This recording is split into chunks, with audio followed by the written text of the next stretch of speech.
this is Beck Wu. He heard voices in his head, as if he were some kind of monster. He saw everyone else as monsters too. When someone touched him on the shoulder, Beck grabbed his arm, pulled out a knife and nearly sent the guy straight into a coffin. His hand was trembling, like those war veterans whose senses had become extremely sharp. When you live in a chaotic world, everything becomes a threat. For decades, he was trapped on the planet of monsters, a place where no one survives for more than a day. And no, your eyes aren't deceiving you, he's here too. When Beck was cold, with energy flowing through his hands, he simply swung his knife, while his friend complained. Then one day, the system appeared, and he was sent back to Earth. Lying in his bed, he couldn't believe it. He had been trapped in that chaotic world for decades. I wouldn't even have survived half an hour there. He picked up his phone and saw a call from Young. Young was complaining in his ear while he tried to remember who this girl was. While he was on the planet of monsters, only a few days had passed back on Earth. But now, he's no longer an ordinary student. He's a genius with decades of battle experience. Now back in the modern world, he met up with his friend. She waved at him from the table, and was angry because he had promised to be a guest on her live stream. In this world, live streaming makes people famous while they explore dungeons. And now you know why. On his way back, he almost killed a guy who simply touched his shoulder, because that planet came back with him. Now, this war genius wants to do things the right way. When he got home, he ended up stepping inside a machine. A system message welcomes him, and he appears in what seems to be the game's tutorial. Seeing his reflection, he realizes he's in the waiting room of the in-game laboratory. But he's frustrated, as he wanted to go back to hell, not this peaceful place. The system asks him to confirm his appearance, and he decides to go along with the tutorial for now. First, he goes into the settings, turning off the combat assist since he's already experienced. With that, the game moves on to skill configuration, asking him to choose an element. Then, we are shown the skill tree, which is used to strengthen the character. The entire element structure is called a build, and there are even professional researchers. He then remembers the build that made him a superhuman, and selects it without hesitation. Suddenly a loudspeaker turns on, and a voice calls him, test subject number 48. The voice announces it's been a week since the last experiment, leaving him silent. He realizes the game conveniently skips the awakening process, which is torture. After all, he thinks no one in their right mind would want to go through that in a game.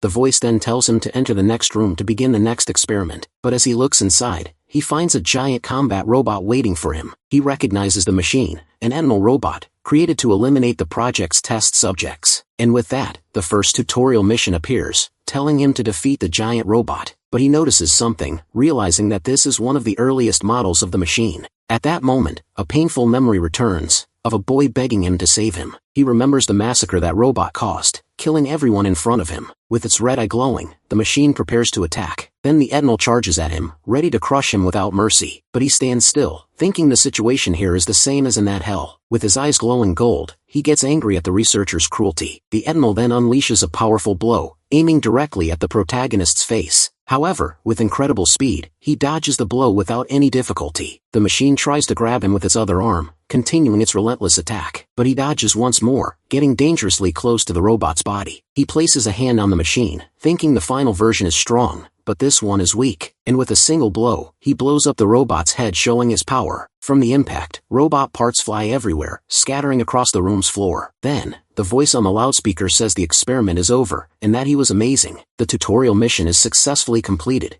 and the voice comments on his aptitude for skills. But just as they were about to start the next test, a strange energy begins to surround the protagonist. Suddenly, an alarm blares, and the voice screams in despair about a government invasion. Just then, a woman takes control of the system with a message for all the victims. She tells everyone to use their strength and get out of there, and he recognizes that voice. With that, the second tutorial mission appears, telling him to escape the laboratory. A huge explosion occurs, and he realizes the first thing to do is get out. He runs through the destroyed hallway, wondering how many explosions have already happened. As he turns the corner, he finds the place in flames and comes face to face with a wounded soldier. The soldier identifies him as a victim, and says that since he made it this far, he must want to escape. To help him, the soldier activates a device, saying he can lend a hand with that. With that, a wall opens up, revealing an armory, and he tells him to take whatever he wants. He also hands him a flare, telling him to use it to be rescued once he gets out. Right after the soldier's hand drops, and Bayek wonders if he just died. He stands silent for a moment, staring at the arsenal of weapons before him, but seeing the destroyed robot, he remembers it's just a game, and this must be a cut scene. Ignoring the firearms, he decides to grab a scythe with a very sinister chain. As he holds the weapon, he feels a strange energy as souls surround him again. The scene cuts to a girl who sighs at having to play the country's most famous game. This is Kong Soil, a professional streamer, who complains that her hipster pride is wounded. In the chat, people are making fun of her, but she defends herself, saying it was a dare they chose. She says a promise is a promise, and that she's never broken one made to her viewers. But the chat doesn't let it go, and they quickly bring up the many times she promised and didn't deliver. Here's the subject. She announces she's starting the challenge to beat Reverse Planet. Once in the game, she saves her character's appearance and chooses the fire element. Then she gets to the combat assist settings, which is at 50%, but the chat starts flooding, asking her to set it to 0 and beat the tutorial without help. She remembers her research, and knows the chance of beating it without help is practically 0. She thinks she's good at the game, but playing without assistance is nearly impossible to pull off. But just as she was about to refuse, a mission pops up with a huge cash reward for her. With her eyes sparkling, she changes her mind instantly, saying a real streamer would accept. So she announces she'll play without assist, and excitedly runs to start the challenge. Now in front of a gate, she asks the chat if they're sure about this idea. The result is a disaster. She was defeated in 2 minutes, and cries, complaining about the unfairness. In the chat, people agree, but they also make fun of her failure against the robot. Back at the start, she says she just needs to escape now, but a system window pops up. The second mission begins, and the game starts an automatic search for a party for her. She wonders if beating it with a party still counts, but the chat accuses her of wanting to get carried. However, the party search fails, leaving her confused since the game is so popular. But then the chat explains she can only play with others who also turned off combat assist. Everyone laughs at her, because now she's the one who'll have to carry the team. Just as she's about to cancel the mission, the system finds a party and pulls her into the game. She's teleported in, screaming that she's screwed, but suddenly stops when she sees something ahead. She arrives at the location, and finds a bunch of destroyed robots on the ground. Completely in shock, she tells the chat that the situation here is serious and no joke. And the weirdest part is, she realizes he didn't even use a weapon to do all this damage. At this, she gets super excited, thinking she's found the perfect person to carry her. The scene cuts and shows a bloody knife, dripping slowly onto the dark floor. It's our protagonist, standing over a body, surrounded by the robot carcasses. With a sinister purple glow in his eyes, he slowly turns his head towards her. The girl calls out carefully, saying "excuse me" to the person in the hallway. But in the blink of an eye, he appears and puts the knife right to her neck. Covered in blood, he stares at her up close, making the situation very tense. She's in shock with the blade so close to her face, not knowing how to react. Cowering, she begs him to save her, and he apologizes, saying he was mistaken. She recognizes him by his outfit and asks to go with him, since they're in the same party. Then, she introduces herself as the streamer Kong Soil, and asks if she can record him. She assures him that his face is hidden, but he suddenly stops walking. She wonders why he stopped so suddenly, getting very confused by his reaction. Suddenly, several soldiers appear in the hallway, shouting that they don't need to capture him alive. And without a second thought, they open fire on the pair without mercy. The streamer throws herself to the ground in despair, complaining about the tutorial's absurd difficulty. At that, she worries about the guy who was going to carry her and asks if he's okay in the middle of the shootout. But he's dodging every bullet in midair, as if it were nothing at all. Then, he uses his weapon's chain to swing in advance on the soldiers. He becomes a total blur, taking everyone down and leaving the girl and the chat in shock. Hiding, she asks the chat if this is normal, because it seems completely insane. She questions what kind of skill he's using, since even the color of his eyes has changed. A viewer then explains that it's the perfect being skill, leaving her even more confused. She remembers that this is a useless skill that prevents the use of other abilities. That's when they explain the perfect being ability, one of the game's elements. It greatly increases physical stats, but in return, it prevents you from using any other skills. And because of this huge disadvantage, it's known as the worst skill in the game. The streamer finds it very strange that someone would choose a build like that, as it makes no sense. She thinks it might be a strategy to focus only on stats, but he's still at level 1. But then, how can he pull off those moves, dodging everything like that? Completely confused, she wonders about the true identity of that mysterious player. In the blink of an eye, he finishes off another soldier with a brutal and merciless blow, and just like that, he clears the hallway, leaving a trail of bodies behind him. However, the dark voices whisper to him, saying that it's still not enough. They surround him and demand a much crueler revenge, as they are not satisfied. Suddenly, a sniper appears at the end of the hallway, preparing to shoot him. The sniper's crosshairs lock onto the target, ready to take the final shot and end it all. Soil senses the danger and screams, trying to warn him that he's about to be hit. But in a swift move, he pulls her and uses her as a shield, blocking the shots. The sniper doesn't stop and keeps firing, with bullets ricocheting all over the hallway. Seeing he missed the shot, the sniper gets angry, while the streamer is on the ground. But using the gun she picked up, she fights back and lands a perfect headshot on the soldier. She lies on the floor, relieved, and the chat accuses her of stealing the main character's kill. He then approaches and asks her how it felt to shoot the guy. With a victorious smile, she boasts that at least she managed to be useful. Suddenly, a memory surfaces, of a little girl happily calling his name.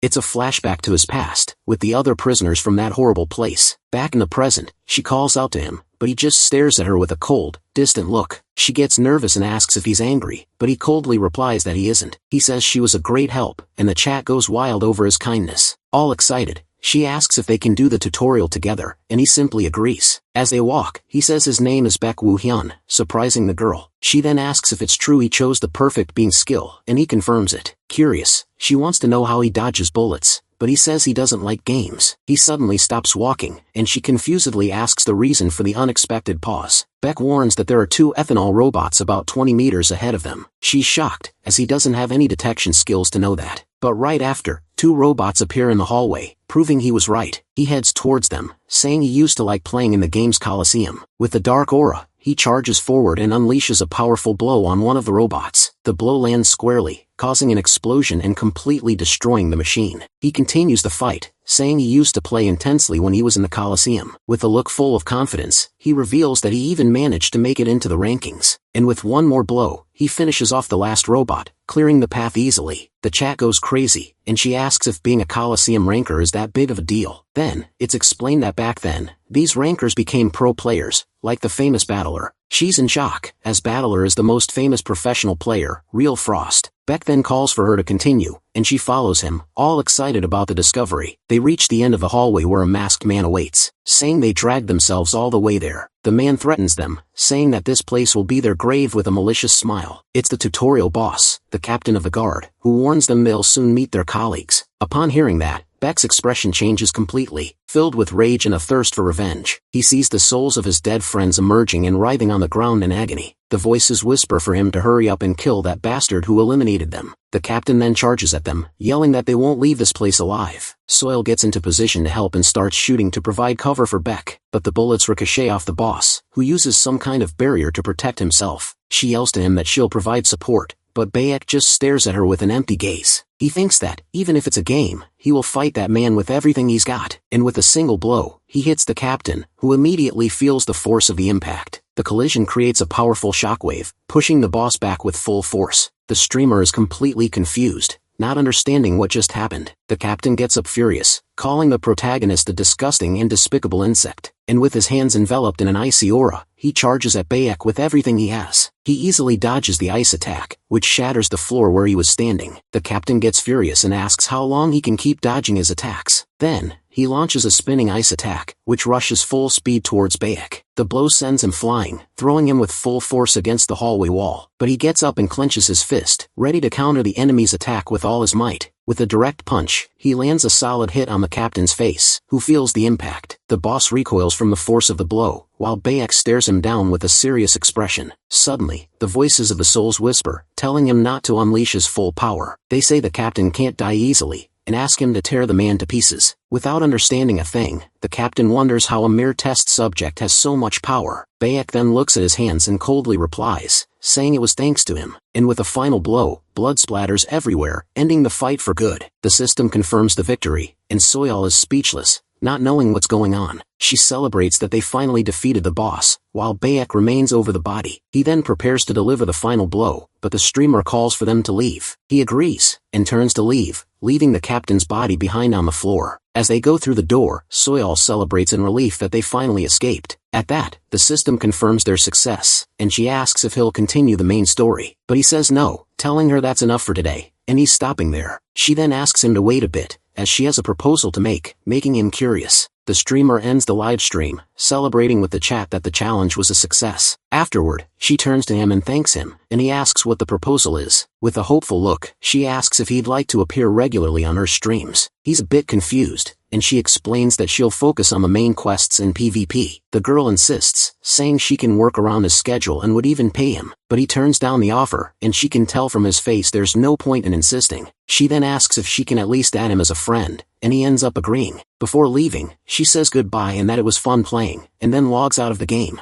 Alone again, he thinks that he's finally finished that game's tutorial, but a doubt arises, and he wonders why he hasn't returned to that side yet. Meanwhile, somewhere else, someone is typing quickly on a computer, posting about the incident. At that moment, Beck had no idea of the commotion his gameplay would cause on the internet, and on top of that, an anonymous donation appears with a sinister message, asking what it's like to be back in reality. The scene changes to the headquarters of Planet Earth, the company that created the game. Inside, the entire team was in the middle of a crisis because of one player. One of the employees reviews the gameplay, unable to believe what he's seeing again. They discuss how the guy defeated a boss with no weapons and no auto-aim. Worried, the boss asks if they're sure it's not a hack, but the technician states they've reviewed everything and found no modifications to the program. He explains that he's seen all kinds of hackers from those who walk through walls. However, he's never seen movements so absurd and precise like that. The young man then shouts that this level of control is impossible to replicate, even with cheats. The boss then raises the possibility that it might be a new, unknown type of hack. In any case, he decides they need to verify this situation as soon as possible. The scene cuts to Woo Hyun, who's talking with Naeon at a coffee shop. He asks, somewhat surprised, if the online communities are buzzing because of him. Super excited, she confirms that the internet is in total chaos because of his play. Naeon shows him that now everyone is treating his achievement as a confirmed hack. Naeon says she was shocked when she saw the video, and Woo Hyun comments that it was lucky she recognized him. She says she knew he was good, but not that good, and he understands why he got the message. Curious, she asks what message he's talking about, but he seems a bit hesitant. But then it clicks, and she shouts, asking if the game company contacted him. In shock, she asks if they want to verify if he's using a hack, and he simply confirms. He then explains that the invitation was passed on by the streamer, who broadcasted his match. Naeon worries about the attention this will generate, and asks if he's going to accept the challenge. But Woo Hyun thinks this is his only chance to talk to the game developers, so he finally confirms that he'll accept, making his friend super excited about the decision. She says it's good for clearing his name, but he says he doesn't really care about that. Naeon insists that his fighting style is unique, and it would be impossible not to recognize him. She explains that even pros are found out by their habits, leaving him thoughtful. Sitting down, relieved, she says she's happy he accepted,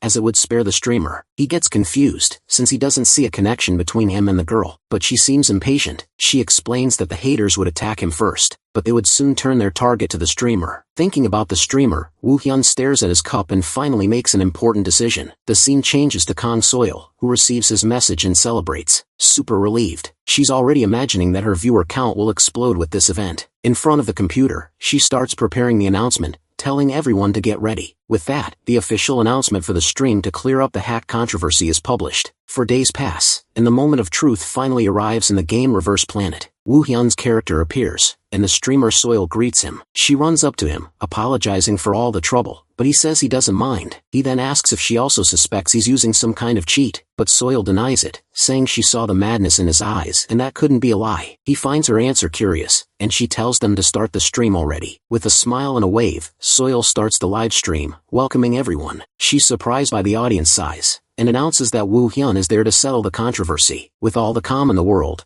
Woo Hyun formally introduces himself to all the viewers. Soil asks for good manners in the chat, and asks his opinion on the controversy before they begin. He says he thinks it's absurd that this is even a controversy, leaving the chat divided. Soil then announces they have a special guest for today's verification. At that moment, a man emerges from a blue light, suddenly appearing in front of the two. He introduces himself as Park Ji-hyun, the head of operations for the game company. Woo Hyun realizes the guy might know something, and plans to question him after the test. Then, the streamer thanks him for being there, and politely introduces Woo Hyun. The leader analyzes the player, thinking that on the outside, he doesn't look like anything special. With that, the man says he will guide them to the official verification area. They are taken to a personal training room, leaving Soil impressed. The GM explains they will observe his battles, and Woo Hyun notes that he's never been here before. The leader asks if the player agrees to the terms, and he accepts without hesitation. Then, the man approaches a large metal door, preparing for the test. The door opens slowly, revealing what awaited the protagonist inside. From inside, a large training robot with red eyes emerges. The leader announces they'll start with the intermediate robot, and Woo Hyun focuses for the fight. A dark memory haunts him, with dark hands grabbing him and crying out for revenge. The leader watches on his tablet, thinking with a smile that now they're going to kill each other.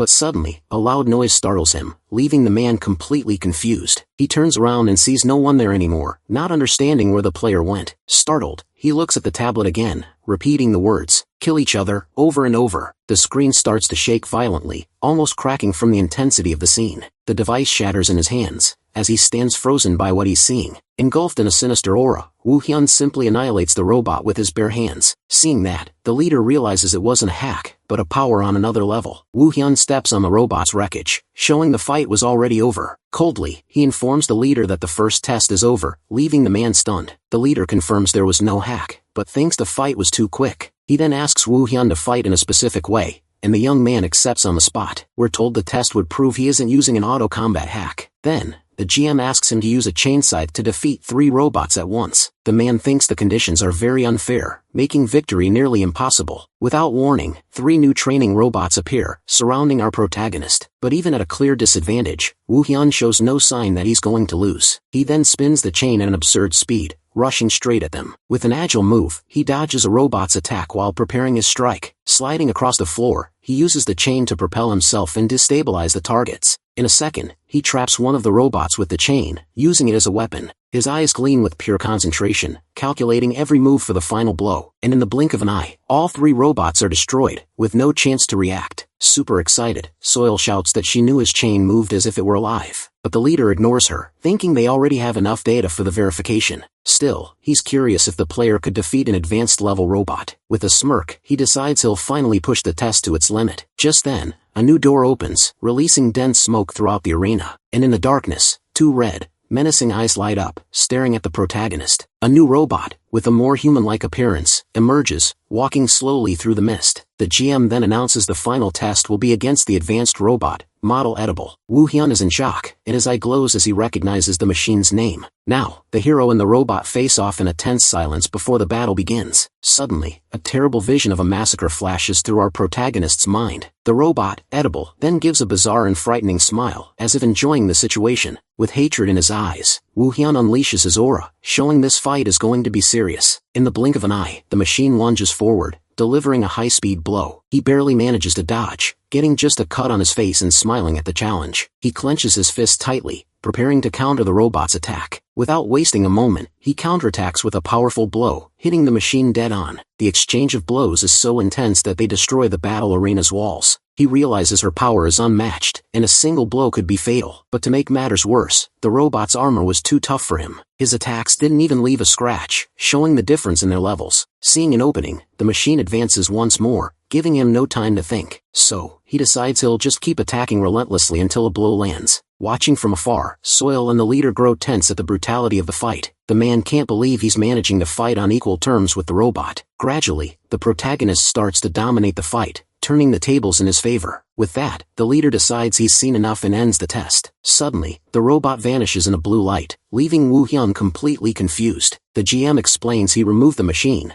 as they had already collected enough data. He then confirms there was no hack, proving Woo Hyun's skill is real. Excited, Soil celebrates that they've proven he wasn't a hacker, ending the suspicions. She then reiterates to the audience that his skill is so incredible, it looks like a hack. With that, she ends the stream, which peaked at over 100,000 viewers. The leader thanks them both for their participation, but Woo Hyun replies it was no big deal. Impressed by his humility, the GM prepares to leave, but is stopped by him. Woo Hyun says he has an important question to ask, making the man very curious. He then asks if there's a bug in the game that prevents someone from logging out, but the leader denies it, saying he's never heard of such a serious error. The man says goodbye and vanishes in a blue light, leaving the 2 players alone in the arena. Soil thanks him and offers to split the stream's earnings, and he agrees to let her contact him. She thinks it would be a waste to let him go, but he senses she wants to say something. But she changes her mind, says goodbye, and vanishes too, promising to find him later. The scene then changes, with Naeon calling him to try out PvP mode. It's explained to us that PvP, or player versus player, is a pillar of the game. He asks if that's why she called him, and she pulls him along, excited to fight. Naeon insists that PvP is the heart of the game, and that he shouldn't give up so easily. But Woo Hyun thinks the story mode reminds him of his world, while PvP has new things to offer. She then starts by explaining the duel, which is a 1-on-1 or 2-on-2 battle. Next, she shows him conflict mode, with 5-on-5 team battles. And finally survival, a battle royale where the last one standing is the ultimate winner. She suggests a team battle and offers to help with his build, but he refuses. He thinks he already knows a perfect build, the same one that made him famous in the other world. With that, he starts setting up his skills, while Naeon gets ready for the match. He decides the starting point should be the military base, a very dangerous location. Naeon gets super excited and asks to record the match, and he ends up agreeing.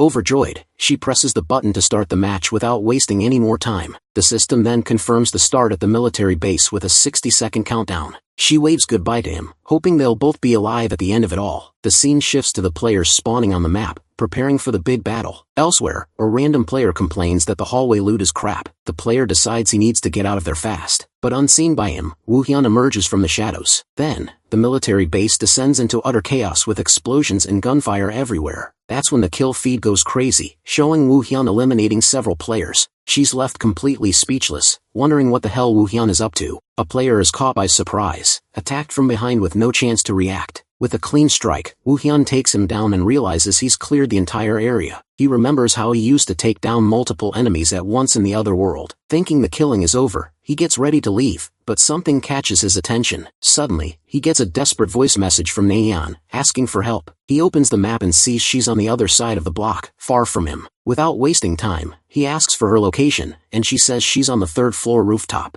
She warns him to be careful, as there are battles happening on every floor of the building. Running at full speed, he rushes past other players who shout warnings about him. One of the guys is shocked by his speed, while the other prepares a fire attack. But the protagonist dodges an attack, using his gauntlet to block the blade. With a quick move, he grabs the enemy's arm and neutralizes the firepower. Then, he finishes the guy off with a clean hit, leaving his partner in shock. The remaining player gets furious and unleashes a dark aura, revealing his power. With a cry of hatred, he launches a devastating attack toward Woo-hyun. But Woo-hyun leaps over the power, dodging the attack with incredible agility. The player is enraged to see his strongest attack fail miserably. Without giving him time to breathe, the protagonist charges forward and cuts the enemy with his knife. With a cold look, he confirms another kill, clearing the path to the building. He keeps running at high speed, ignoring the bodies he leaves behind. And along the way, he even manages to take out another enemy with a precise shot. Another player tries his luck, but is easily taken down from behind. He finally reaches the building and notifies Naeon, who offers to provide support, but he asks her to wait for now, as he prepares to enter the building. Carefully, he listens at the door, trying to sense the enemies inside. He can sense at least 5 players waiting for him in the dark room. So, he opens the door and goes in,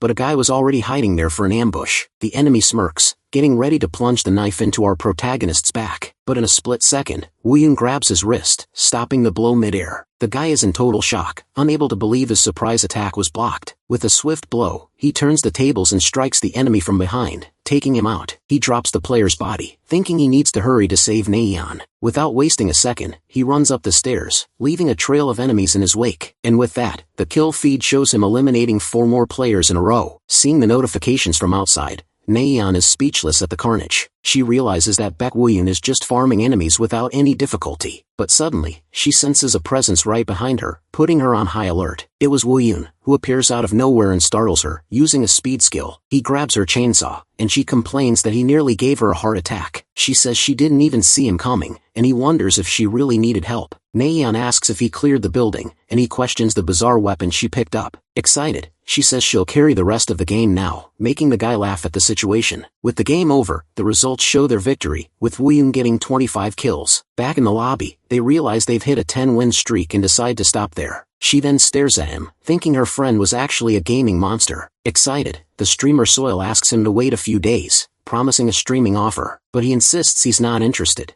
as he doesn't even plan on doing the main quests. Still, she asks him to think about it, and says goodbye, disappearing in a blue light. Alone, Woo-hyun is frustrated for not finding any clues, even in PvP mode. The scene then shifts to the real world, showing the city in the dead of night. In her room, the streamer Soil was lying in bed, looking at her phone, all excited. She was browsing the community forums, which were blowing up with posts about the stream. Overjoyed, she rolled around in bed celebrating, because she knew she'd hit the jackpot. She remembers the peak viewership, unable to believe it surpassed 100,000 viewers. Because of this, she feels regretful, as she wanted to keep streaming with Woo-hyun. But then she recalls how firm he was in saying he had no interest in becoming a streamer. So, she decides the first step is to settle the payment for the stream with him. But upon checking the amount they earned, her eyes go wide in complete shock. The next day, the scene cuts to Woo-yoon, who is meeting Naeon at a coffee shop. She then shows him a streamer project on her laptop, leaving the guy totally confused. Naeon shows the presentation she made to convince him, but he's not impressed at all. He remembers her saying he could just play alone, without needing to interact with anyone. So, she proposes a different format, a type of variety and observation show. It's explained that it would be a show where a cast watches and comments on his gameplay. With that, she says he would only need to play, while she would handle all the talking. She even suggests that, if needed, they could bring in a professional commentator to help. Naeon offers to split the profits equally, but he keeps saying he's not interested. Then she remembers he must have already received the payment from Soil, and he checks his phone. He looks for the email he had received earlier, but hadn't read yet. The message showed a payment of 6.6 million won, along with an attached donation. Naeon's jaw drops at the amount of money, but Woo-yoon focuses on the donation message. Upon reading the content, the guy freezes, as if he'd seen a ghost. The messages were from a viewer who knew about him coming back from that place. He realizes the viewer not only knows about his past, but their nickname is also a clue. Shocked, he stands up abruptly, wondering who could know his secret. Desperate, he asks her to track the donor, but she explains it's against the rules. He then realizes he can only communicate with the anonymous person during streams, and makes a decision. Firmly, he confirms he will become a streamer, leaving Naeon in disbelief. But to seal the deal, Woo-yoon says he has just one condition for her to meet. Friday night arrives, a time of leisure for the people in the city. But for the hardcore gamers, it's time to gather in front of their computers. The games community was buzzing, everyone waiting for Superman's stream. The scene then shifts to the virtual studio, 5 minutes before the live stream is set to begin. Naeon seemed nervous, but her partner tries to calm her down, saying they've prepared well. He introduces himself as Cha Sung-cheol, a professional commentator for the game Reverse Planet. The young man remarks that he didn't expect anyone other than Soil to successfully recruit Superman. Suddenly, the on-air sign lights up, indicating the long-awaited stream has begun. With a smile, Naeon and Sung-cheol introduce themselves to all the viewers of the stream. She gets a little awkward seeing the audience is upset about not seeing the protagonist, but then she reveals that Superman was already logged in and waiting inside the game. It's explained that the format will be observational, with them commentating on the hero's gameplay. Naeon then asks if everyone is ready to finally watch the match. She sends a message to Woo-yoon, giving him the green light to start the game. With that, a mysterious voice comes through a radio, talking about an interdimensional agency. The voice on the radio explains that the mission is to rescue survivors so they can escape the forest. Then, a mission screen appears, telling him to join the interdimensional agency. He looks at the forest and realizes the scenery is identical to that of his dark past. A memory haunts him, showing how he could only run away in that other world. But with a determined look, he decides that this time will be very different. Suddenly, an enemy spots him and fires a flare to reveal his position. Following that, several masked guards appear, surrounding the area to capture him. They receive the order to attack him from 3 directions, preparing a fatal ambush. Without hesitation, the enemies jump from the trees, surrounding Woo-yoon from all sides. His eyes gleam with hatred, and he swears he'll finish them all right now. A desire for vengeance consumes him, and he charges forward with a killing rage. The guards waste no time and start firing everything they have at the hero, but with incredible skill, he uses his chain to deflect all the bullets. One of the bullets ricochets and hits a guard's weapon, who is left in shock. The bullet then hits a grenade, causing an explosion that eliminates the enemy. The guards call him a fool for coming alone, rushing him with all their might, but he spins in the air with agility, snaring 2 enemies at once with his chain. The chain tightens with force, trapping the guards and leaving them with no escape. With that, he pulls with all his strength, slamming their heads against each other in midair. Without missing a beat, the hero starts spinning the chain at an absurd speed. He then hurls them with full force into the ground, creating a small crater. The impact is brutal, leaving the enemy severely injured and spitting blood on the ground. Seizing the opportunity, he moves in and finishes off the other guard still standing. With a focused gaze, he listens to the remaining enemies searching for him, ready for the challenge. To protect his identity, the stream activates a protocol, masking his face. In the studio, the commentators are in shock, as they've never seen a playstyle like this. Shangcho gets desperate, thinking it's insane for him to lure enemies without any strategy. Just then, a donation pops up on screen, questioning if his ability has no cooldown. When asked about it, the commentator states with certainty that it's not a cheat. He explains that his build looks like a cheat, but it's just a genius use of the mechanics. The commentator explains that the skill only enhances his physique, not his weapon mastery. He says this means Superman could fight like that in real life if he could take it. With a focused eye, the protagonist prepares for the next wave of approaching enemies. At that moment, more guards appear and completely surround him, preparing for the final attack. But then a man named Kim Kale appears, identifying himself as the agency's leader. It's explained to us that the agency is a government department that deals with invaders. Their main job is to contain the dangerous threats that emerge in the reverse world. Woo Hyun recognizes the leader, surprised to see the clothes he was wearing. Kim Kale then apologizes, understanding that he's a victim who escaped the laboratory. But Woo Hyun explains he took that radio from an agent who was inside. The leader understands the agent died, and the hero notices his usual compassion. With that, Kim Kale asks him to stay with them until they can verify his identity. The mission complete screen appears, giving him a level up and a skill point. The scene then changes, showing the imposing headquarters of the interdimensional agency. Inside, Woo Hyun finds himself in a counseling room, unable to believe where he's ended up. He remembers that in the other world, he rose through the ranks by doing all sorts of jobs for companies. The main request was the subjugation of the reverse world, forcing him to fight monsters. The corporations used him for cleanup, and that's how he ended up involved with the agency. Just then, a woman enters the room, and he recalls his conflicts with the organization. She then introduces herself as Lee Yujin,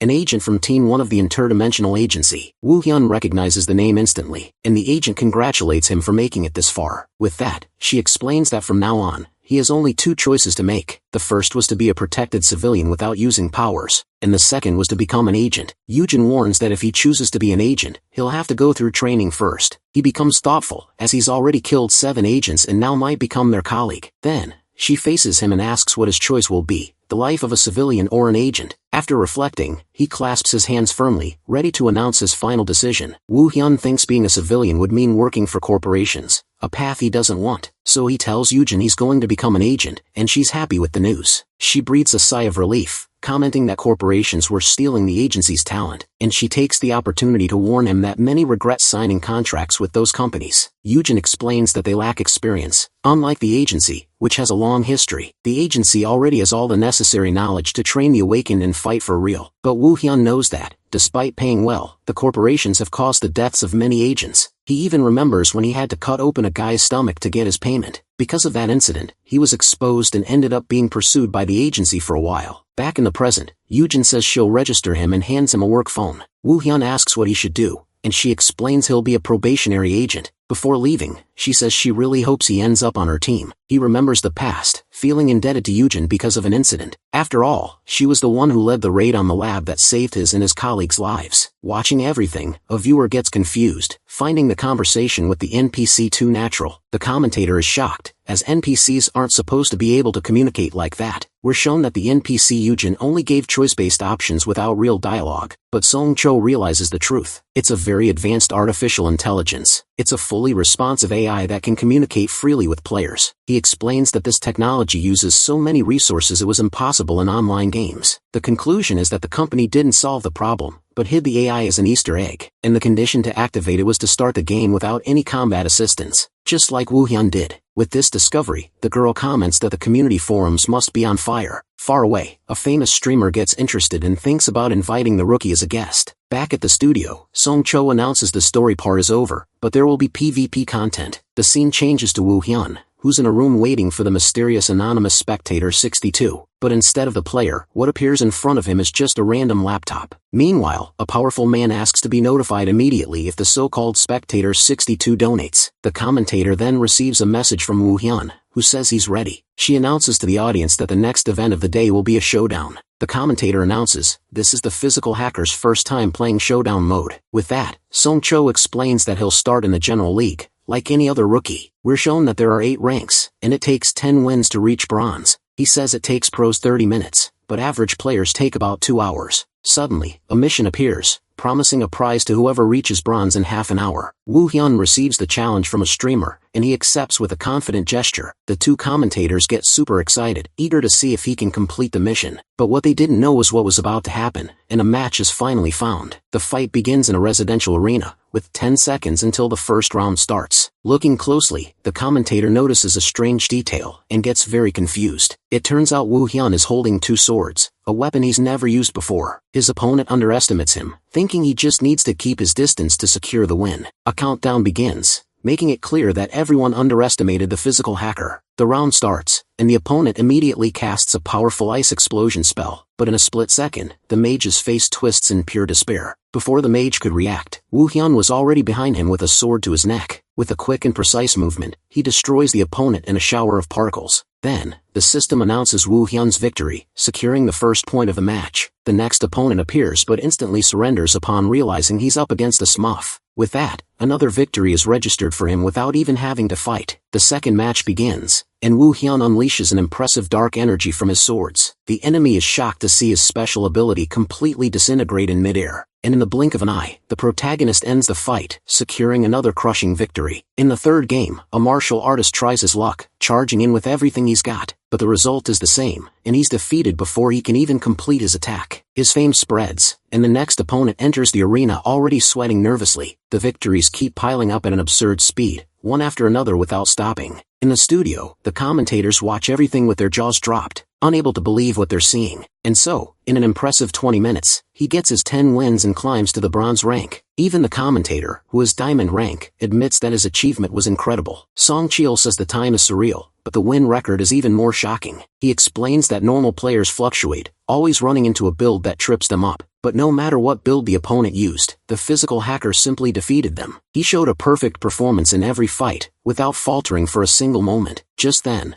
the mission prize arrives, and a large donation appears on the stream screen. The commentator gives her thanks and says she's eager to see his performance in ranked matches. But Song Cheol looks worried. Since it's a broadcast, stream sniping becomes very easy. He tries to calm down, saying the chances of it working are low, and hopes it's just him worrying. The match search begins again, now in a ranked mode and on a cemetery map. And to everyone's surprise, a player manages to snipe Woo Hyun, celebrating that it worked. The guy brags about finding the hacker, and promises to teach him a lesson right now. But Woo Hyun just draws his sword, completely ignoring the enemy's taunts. The commentator notes that he didn't fall for the taunt, as he was instructed to ignore everything. His partner looks a little embarrassed, but announces that the fight is finally starting. Then the round starts, and the enemy is enveloped in a golden energy, screaming in pain. The enemy then unleashes a massive energy attack, throwing Woo Hyun far away with the blast. He charges forward, screaming, full of hatred and wanting to finish off the protagonist once and for all. But Woo Hyun just watches him, thinking he might even let him show off a little more. However, he soon realizes it was just a waste of time, and defeats him with a single blow. The system announces the victory, leaving the opponent bloodied and cursing with rage. Next, the countdown for the second round begins, preparing them both for the next fight. Realizing he's going to lose again, the guy decides he needs to use his ace in the hole. The round begins, and he appears with a completely different and more powerful aura. Woo Hyun senses the change in the air, as his own sword also starts to glow. With his new strength, the enemy lands a devastating blow, creating a huge impact. But Woo Hyun analyzes his movements, noticing they are now faster and much more efficient. The guy then laughs maniacally, asking if the hacker got his message now. He yells that he was just going easy in the first round,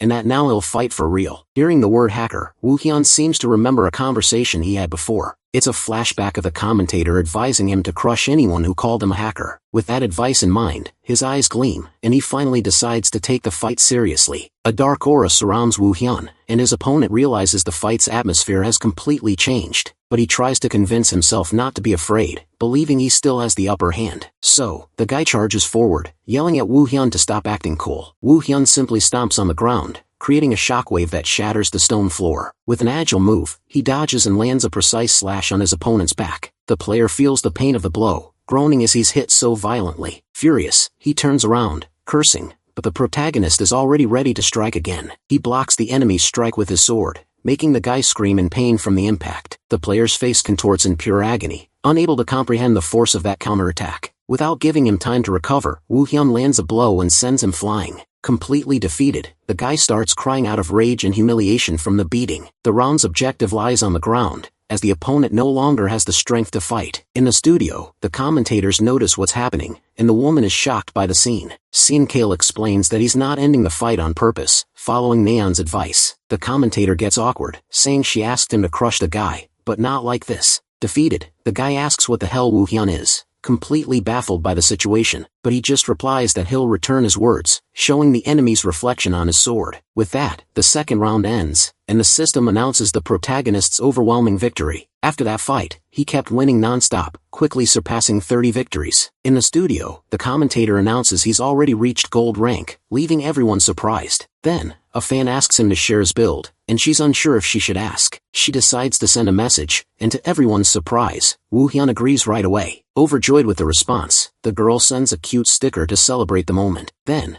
she announces to the entire audience that the rookie will reveal his secret build. With the big news, they say their goodbyes and thank everyone for watching the stream. Even after it's over, the commentator is still shocked by the 30-win streak. His partner wonders if he can break the record, which is 76 wins. Super excited, she says she's really rooting for Woo Hyun to break that record. Song Cho then warns that the record holder is very competitive and must be watching everything. And somewhere, a hand moves quickly across a mouse, preparing to enter the game. In the game's community, the main topic was the new 30-win streak record. We're shown that the sniper reported Woo Hyun for hacking, but he was the one who ended up banned. Reading the comments, he sees they were even saying that not even the pro player battler could beat him. With a challenging smile, battler finds the whole situation very interesting and gets excited. A few days later, the second stream begins in a forest on a beautiful sunny day. Woo Hyun thinks about anonymous spectator 62, who didn't show up last time, and wonders why. Suddenly, Agent Lee Yujin appears and calls out to him, waving from a distance with a smile. The chat goes wild over the NPC's appearance, praising her beauty and importance in the game. She asks if he's nervous about the mission, but he assures her everything will be fine. Right after, a mission window pops up, showing one of the perks of being a rookie. He then asks what the mission is,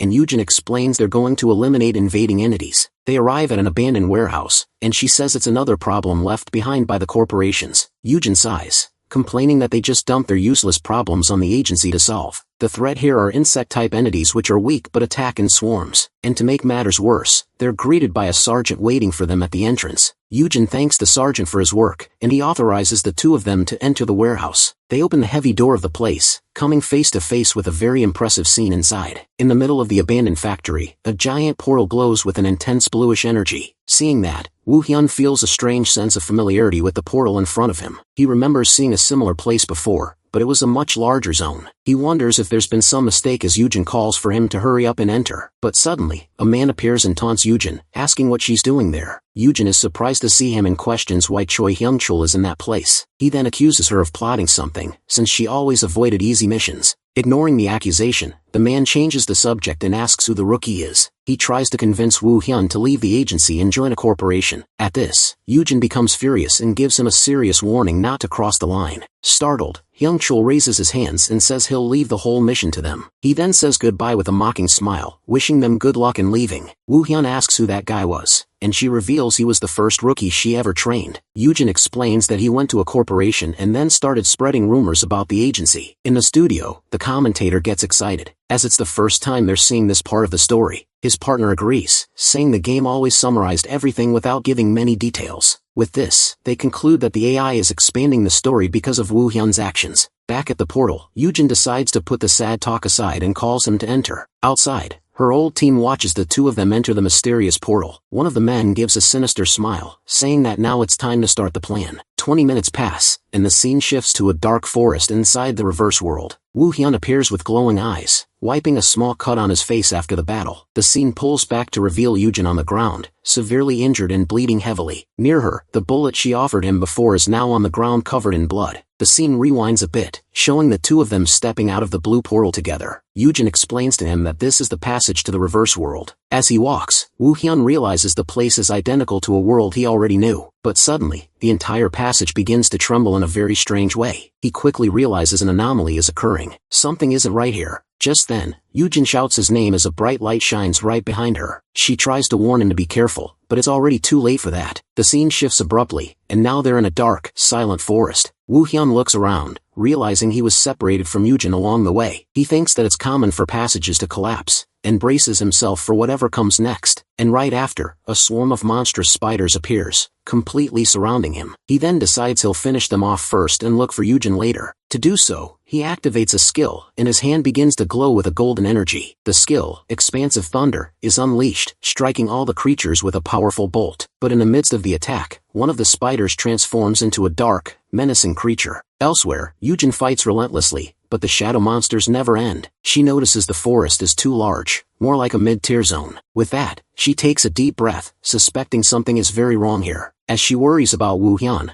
her former apprentice suddenly appears behind her. Suddenly, she senses imminent danger, and spins around with a look of astonishment. Young Chil strikes her with a fire attack, hitting her square in the stomach. The impact sends her flying, while the traitor lets out a completely maniacal laugh. On the ground, she asks in disbelief why, but he just says he's on a secret mission. He even tells her not to blame him too much, as he was just following orders. Yujin clutches her wound, realizing the cut is much deeper than she thought. She then decides she needs to get out of there first, and prepares to fight with all her might. Without hesitation, she launches a powerful counterattack against one of the surrounding soldiers, but the soldier summons a massive guardian stone, managing to block the blow. The attack shatters the barrier, sending the man flying from the force of the impact. Wasting no time, Yujin rushes forward and steps on the soldier's chest, pinning him to the ground. Young Chil gets angry at the soldier, and yells for the others to go after her immediately. With that, she uses the opening to escape as the men chase her through the forest. But in the middle of her escape, Yujin stops and begins to focus a strong energy in her hands. She then prepares to unleash all her accumulated power against them at once. In an acrobatic move, she slams the energy into the ground, causing a gigantic explosion. The impact hits the soldiers head-on, throwing them far away with the force of the attack. Taking advantage of the confusion, Yujin throws herself into a hole, and the soldier despairs for failing to stop her. He even blames the other one, shouting that they lost her because of him. Then, the leader orders them to spread out and search the surrounding area for her. Far away, Yujin's hand emerges from the leaves, showing she managed to hide. She reflects that if it weren't for the hole, things would have ended very badly for her. Meanwhile, Woo-Yun had already defeated all the insect monsters that appeared. He looks at the footprints, certain that he felt Yujin's presence in that place. With a serious look, he concludes that something bad must have happened to her. Suddenly, the blue mission orb begins to glow, indicating a new path. Suddenly, the mission orb emits Yujin's voice, which echoes throughout the forest. He follows the sound, seeing a blue light falling from the sky among the trees. Arriving at the location, he finds one of the soldiers being attacked by a giant centipede, but the man cuts himself with a dagger, seemingly preparing to use a skill. At that, he transforms and leaps over the monster, heading towards another target. The centipede is defeated by the attack, showcasing the absurd power the soldier unleashed. Woo-Yun finally finds Yujin and asks if she's okay, but she can barely answer. He notices the wound,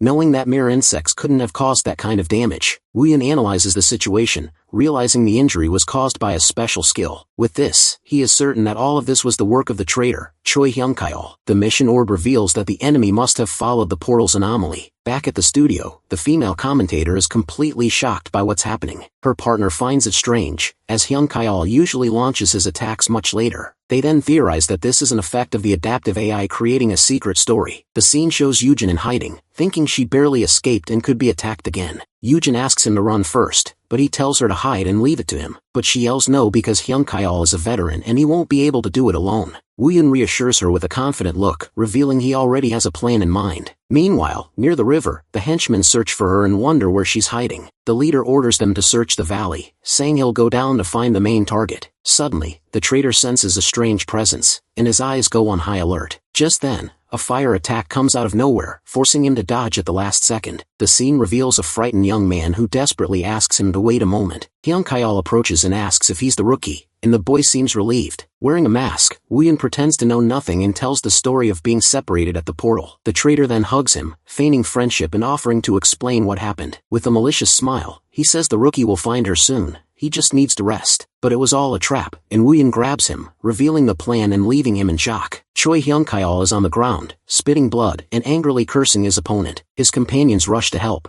asking what happened to him. The agent examines him, when suddenly a sinister silhouette emerges from the trees. Then, one of them says he'll go after the guy while the other handles first aid. He chases the suspect through the forest, but ends up losing sight of him along the way. The agent then thinks the fugitive couldn't have gone far, and continues searching. But out of nowhere, a sharp object flies past him, catching him by surprise. In the blink of an eye, the white-haired man appears before him and grabs him by the neck. Meanwhile, the other agent tries to stop his partner's bleeding to keep him from dying. Suddenly, a strange glow catches his attention, coming from the direction of the forest. Before he could react, a sword pierces his chest, brutally taking his life. In his last moment, he's terrified by the scene, thinking the guy was a maniac. The killer reveals himself completely, showing a cold and emotionless gaze. He approaches the surviving agent and asks where his partner went. The man glares at him coldly, gripping the hilt of his blade tightly. The remaining agent charges with his sword, shouting furiously to avenge his partners. But he gets distracted when he sees his colleague being attacked by stone spikes sprouting from the ground. Enraged by the scene,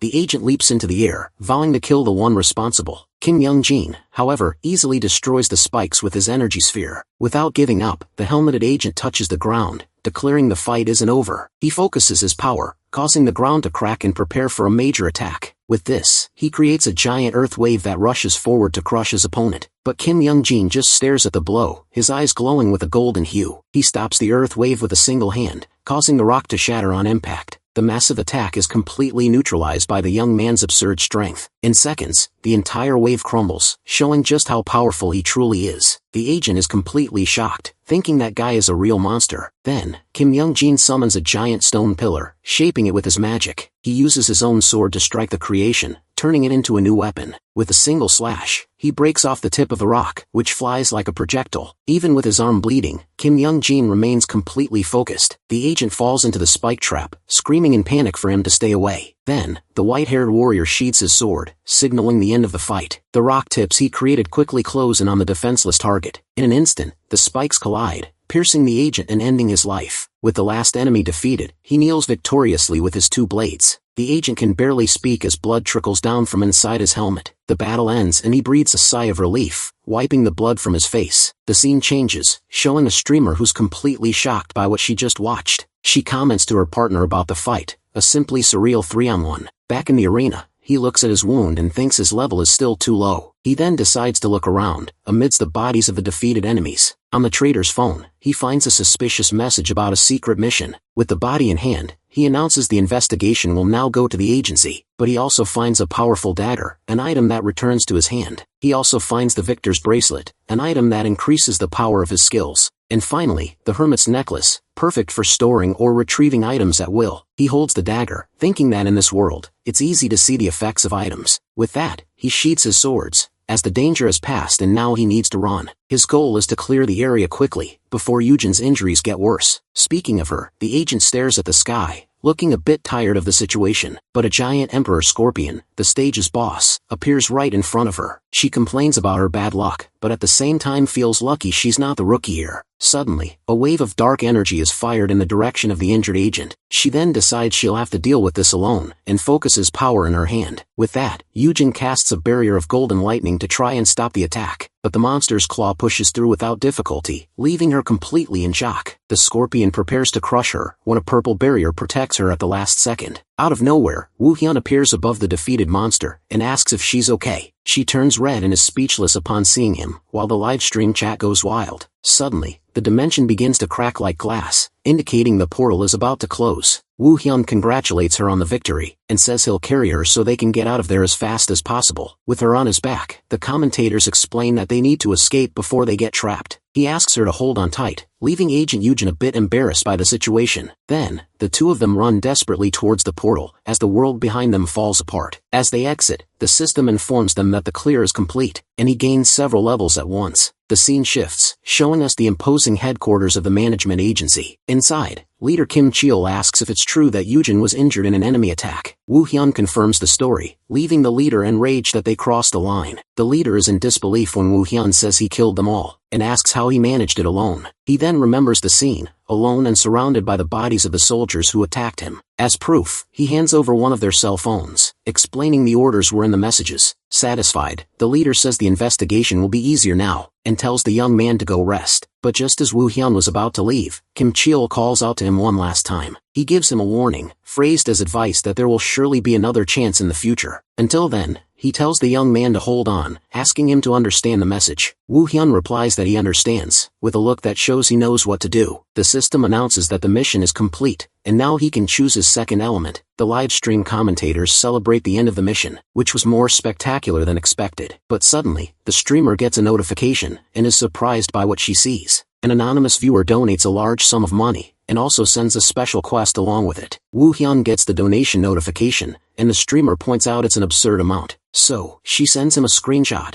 making him curious about this so-called special mission. He remembers the same viewer mentioned it, but they'll only reveal it at the end of the stream. Woo Hyun thanks her for the info, and asks her to continue streaming for now. Her partner Sung Kol notices Naeon is distracted, and asks if something's wrong. She sees the donation was private, visible only to her, but decides to focus on the stream first. To hide it, she gets excited and yells that the stream is on fire, and they're going straight to PvP. They both recall that in the last PvP, a mysterious female player shot up the win rankings. It's explained that today's mode is Brawl, a 5-on-5 with 4 game types. But the chat starts to complain, as they wanted to see duels, not a team match. Naeon gives a confident wink, saying they'll change their minds once they see it. The match search for escort mode is complete, and the attacking team gets ready. The commentator confirms, announcing that the first game of the day will indeed be an escort match. He explains that the attack team takes the payload to the objective, while the defense tries to stop them. A map shows the path, and the streamer gets excited to see the so-called goddess in action. The system announces the start of the first round, and the mission truck begins to move. The attack team advances with the payload,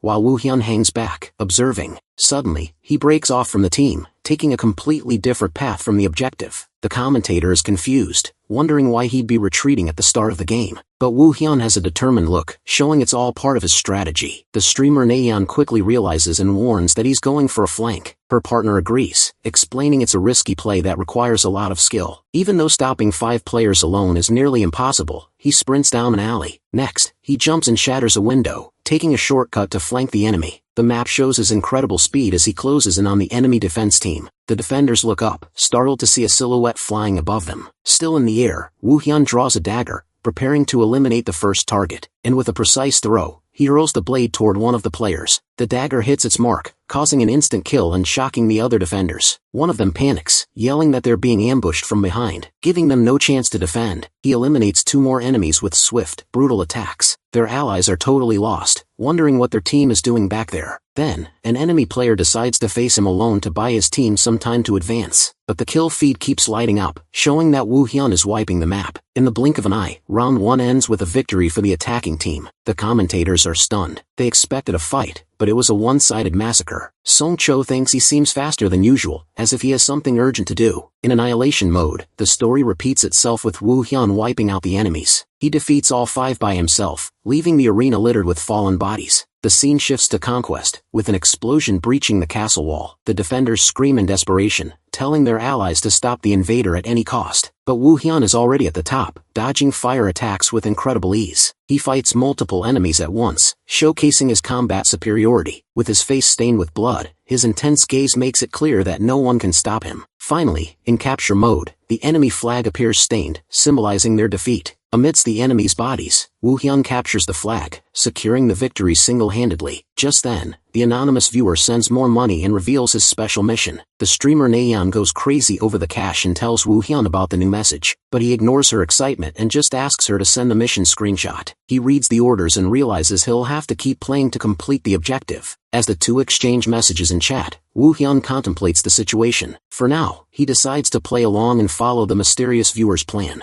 The scene changes to a few days later, at an agency combat training field. There, Woo Hyun gets a message from Eugene, saying she found a substitute mentor for him. The commentators are curious, wondering who his new mentor could be. Her partner thinks that, given Woo Hyun's fame, it must be a very important agent. Arriving at the location, he finds Lee Eugene herself, who greets him with a bandaged hand. He asks if she's feeling better, and she confirms someone else will be his mentor for now. Suddenly, she points to someone, saying the person has finally arrived to meet him. Then, the footsteps of a mysterious person slowly approach them down the hall. A woman with purple hair appears and introduces herself as Kim Hana, the new mentor. Woo Hyun introduces himself too, but pauses, immediately recognizing her name. He remembers she's number 2 at the agency, a very dangerous enemy from his past. At that, Eugene says she's leaving, and pinches Hannah's cheek, annoying her. She runs off, leaving Woo Hyun in the care of the new mentor, who yells for her to come back. With that, the two are left alone in the training field, in an awkward silence. Then, she asks what kind of sword he prefers, and he replies that he uses both. Hannah is intrigued by his answer, trying to guess his true power level. Without wasting time, she challenges him to a little fight to test his skills. Seeing this, the stream's commentator is completely shocked by the situation. His partner asks what's wrong, but he thinks the way the story is unfolding is weird. She, however, sees no problem, and thinks it's normal for 2 swordmasters to want to fight. Inside the ring, the two face off with training swords, ready for combat. The commentator agrees, but it seems something is still bothering him about it. He explains that this only happens because Woo Hyun is the game's protagonist. The scene cuts to the streamer, who is completely terrified by what's happening on screen. Woo Hyun thinks that even with an advanced AI, his story is different from other players. It's explained that depending on the player's actions, the story can take different paths. Because of this, he starts to feel that this game is almost like reality itself. Meanwhile, Hannah stares him down with a serious look, ready to begin the real fight. Hannah suggests a sword-only fight, but Woo Hyun says that's impossible. He explains that his strength skill is always on, and she agrees to use hers as well. With a confident smile, Hannah prepares for the intense battle. Woo Hyun also gives a smirk, showing he's ready for the challenge ahead. And with a starting signal, the training between them finally begins for real. Instantly, she rushes in with a swift strike, which is blocked by Woo Hyun. She continues the attack with a vertical slash, forcing our hero to retreat, but he ducks to dodge the blade, which passes inches from his face. The impact of the blow throws him off balance, making him fall to his knees on the ring floor. Seizing the opportunity, Hannah stomps hard on the ground to create an opening. With that, dust kicks up, and she uses it as a distraction for her next attack. The two leap into the air, clashing their swords again in an aerial combat. The commentator is impressed, saying that as expected, Kim Hannah is very strong, and the streamer thinks her build is the wind god type, because of her speed. The battle in the air continues intensely, with both of them showing an absurd level of power. The commentator corrects her, explaining that the build was actually inspired by Kim Hannah herself, but he also praises Woo Hyun, since he's able to keep up with her absurd speed. The two lock their swords, staring each other down in a contest of strength and skill. Hannah is impressed, as the young man can keep up with all her movements. She notices it's not just speed, the young man knows how to exploit openings with precision. With a wicked smile, she warns him that she'll have to use a little more of her strength. At that, she unleashes a powerful aura and her sword glows, ready for a mortal blow. She attacks from above with full force, aiming directly at our hero's head, but he dodges at the last second, and her sword creates a crater in the ground. She turns to him, saying that as expected, she knew he'd be able to dodge. In the middle of the smoke, the two back away, showing how intense the fight was. Hannah congratulates him, saying he's much more skilled than she expected. She asks who he learned to fight from, and he says he learned everything on his own. With the fight over, she tells him to follow her to a special place. Arriving there, he sees a wall full of swords and axes, like an armory. A man reveals that this place is the armory of the Interdimensional Management Agency. He introduces himself as Kim Hyun-woo, and says he heard Woo Hyun needed a weapon. The hero confirms, as his current weapon has no special combat abilities. With that, Hyun-woo authorizes him to choose a weapon, and then leaves the area. Hannah then tells him to take his time choosing, while watching him closely. Woo Hyun analyzes the options, but thinks there are fewer good weapons than he imagined. Suddenly, he finds a red spear that steals enemies' blood to heal the user. But just as he was about to grab the spear, something at the back of the room catches his attention. His gaze fixes on a dark, imposing sword leaning against the wall. To his surprise, it was the Soul Eater, a legendary sword that devours the souls of its enemies. He picks it up, wondering how a black market item ended up in the armory. A memory surfaces in his mind, revealing that this was his beloved weapon in the other world. Woo Hyun then makes up his mind and tells Hannah he's taking that two-handed sword. He asks her to transfer the weapon's ownership, while looking at it with admiration. The scene cuts to the live streamer, who is completely terrified by his choice. The live streamer freaks out, because at this stage, only two weapon options should have appeared. The commentator points out that this isn't the first time he's gotten a rare item like this. He mentions that the Hermit's Necklace was also an item from an advanced stage of the game. At this, he explains that the game has a clear system where risk equals reward. He concludes that Woo Hyun faced several challenges on purpose to get these items. The young man completed everything with excellence, from the lab escape to the fight with Hannah. The streamer agrees and thinks the Soul Eater is the reward for all these accomplishments, but her partner warns that it's just a hypothesis and they need to keep watching. Back in the armory, the transfer is complete and the sword is now officially his.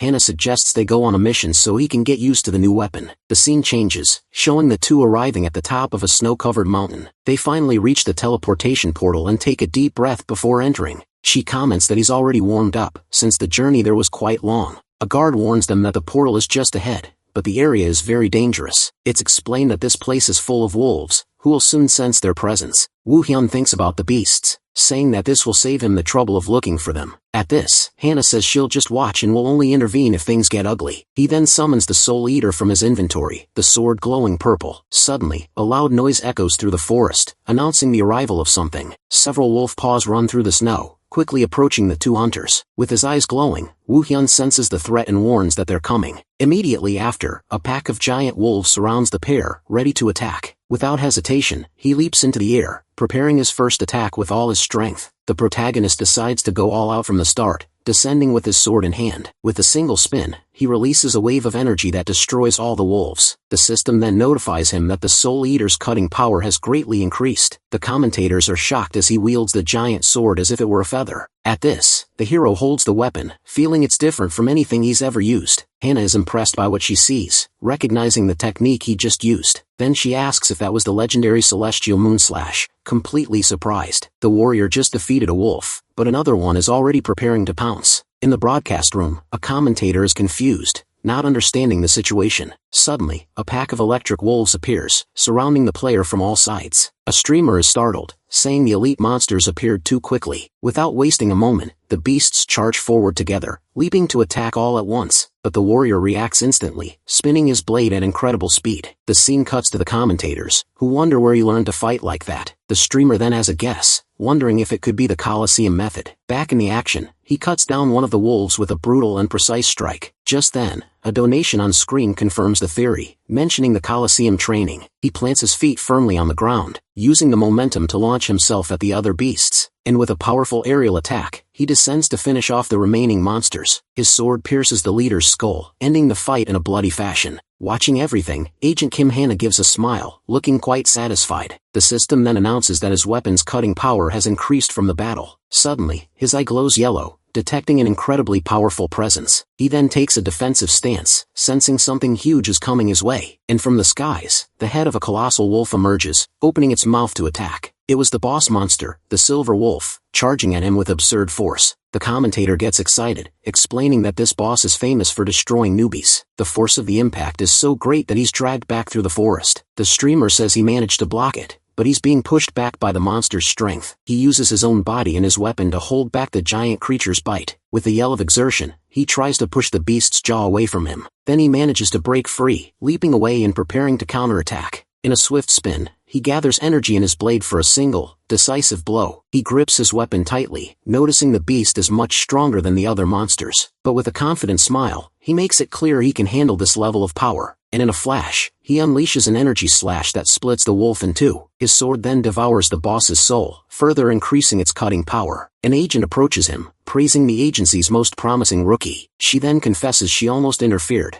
as the boss was stronger than expected. On the stream, the streamer gets worked up, pointing out the difficulty was supposed to be lower. She analyzes the situation and says the levels seem to be at least B rank. Back in the forest, Agent Hannah continues to lay out the facts for Baek Woo-hyun. The commentator agrees that the game's difficulty patterns are very strange. He hypothesizes that the player's actions might be influencing the mission. But even with the boss dead, the portal didn't close, which is a clear anomaly. The agent then calls him to investigate the cause, and the two advance through the forest. Suddenly, they hear a noise in the bushes and stop in surprise to look. And right there, they find a nest with a giant glowing egg in the middle. Just then, the egg starts to crack, putting both agents on high alert. She warns him to be careful, and the egg shatters with a bright flash of light. But to their surprise, out comes a cute little puppy that barks happily. The two are left completely confused as the small dog excitedly runs around them. The agent notices the anomaly as the docile pup rubs against the warrior's leg. He then suggests taking the creature to the lab, since it's a very special case. Wee-hyun agrees with the plan and picks up the puppy, which barks very cutely. The world around them begins to crumble, and she warns that they need to get out of there now. The scene shifts to the agency's headquarters, where the case was also a first of its kind. In the lab, the doctor reveals that the creature is not from another world. To their surprise, he suspects it's a summon,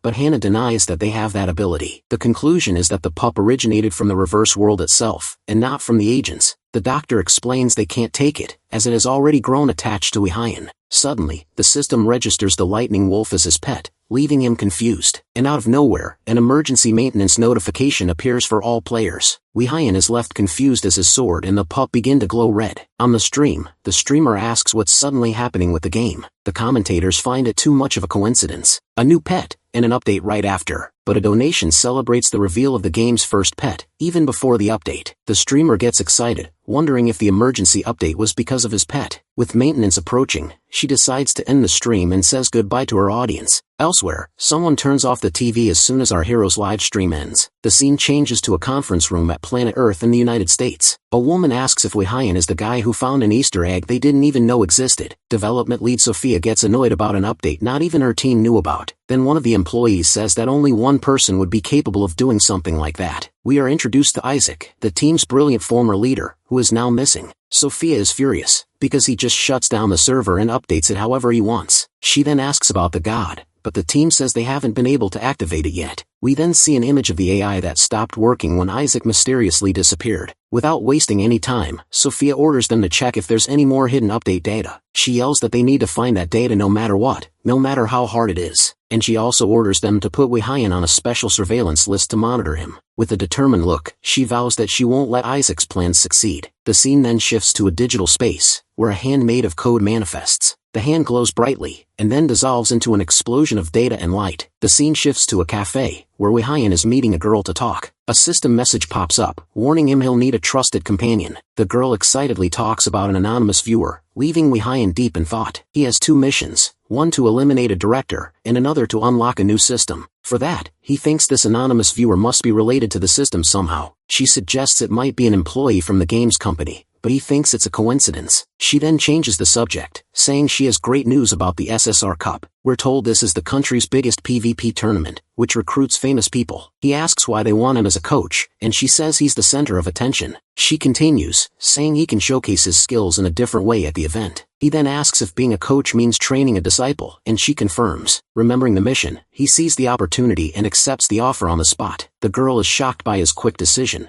but happy about what it'll bring to the stream. She immediately grabs her phone to confirm, while he thinks about needing a companion. Days later, a new broadcast begins with the commentators welcoming everyone. The female commentator makes a bombshell announcement. The God of Mechanics will be a coach in the SSR Cup. The news surprises the chat, with everyone wondering why he won't be a player. At this, the commentators explain that playing well and teaching well are two completely different things. Woo-hyun then decides to focus on raising his rank, to have credibility as a coach. It's revealed he's unranked in survival mode, but he can play to get placed. Suddenly, an insane mission appears, with a reward that shocks the hosts. He faces the challenge of getting 40 kills without weapons, and the female commentator doubts it's possible, but the God of Mechanics accepts the mission and queues up for survival mode to prove it. The system doesn't take long and finds him a solo ranked match to start the challenge. His character then spawns on the map, appearing in an abandoned military base. He scans the area, noticing he's on the outskirts of the main combat zone. With his skill, he detects 19 other players nearby. Knowing the mission, he understands he needs to hurry if he wants those 40 kills. So, without wasting a second, he leaps from a high place to start the hunt. Upon landing, he unleashes a shockwave that surges forward, clearing a path ahead. He immediately rushes in, punching the first opponent, who doesn't even have time to react. And without stopping, he lands a solid hit on another enemy, showing his absurd strength. The commentators in the chat are shocked, unable to believe the speed of the fight. A kill feed starts scrolling up the screen, one after another without stopping. Woo-hyun moves like a blur across the map, hunting down every target he finds. With that, he's already racked up 18 kills, approaching the halfway mark of the mission. After clearing the outskirts, he decides to head to the center of the map to find more people. The match progresses, and now only 2 players are left standing, him and one other. Elsewhere, the last opponent is also waiting, his face covered by a hood. Woo-hyun finds him and immediately goes for a high, powerful strike, but the guy dodges with absurd speed, surprising the chat and our hero. The mysterious player lands nimbly, preparing to counterattack at once. He then cracks his knuckles, showing he's also ready for a close-quarters fight. Woo-hyun faces his opponent, and the commentator notices something familiar in his style. They notice the player is also using a strength build, just like the God of Mechanics. The female commentator notes that the mysterious player already has a total of 15 kills. Meanwhile, Woo-hyun is 39,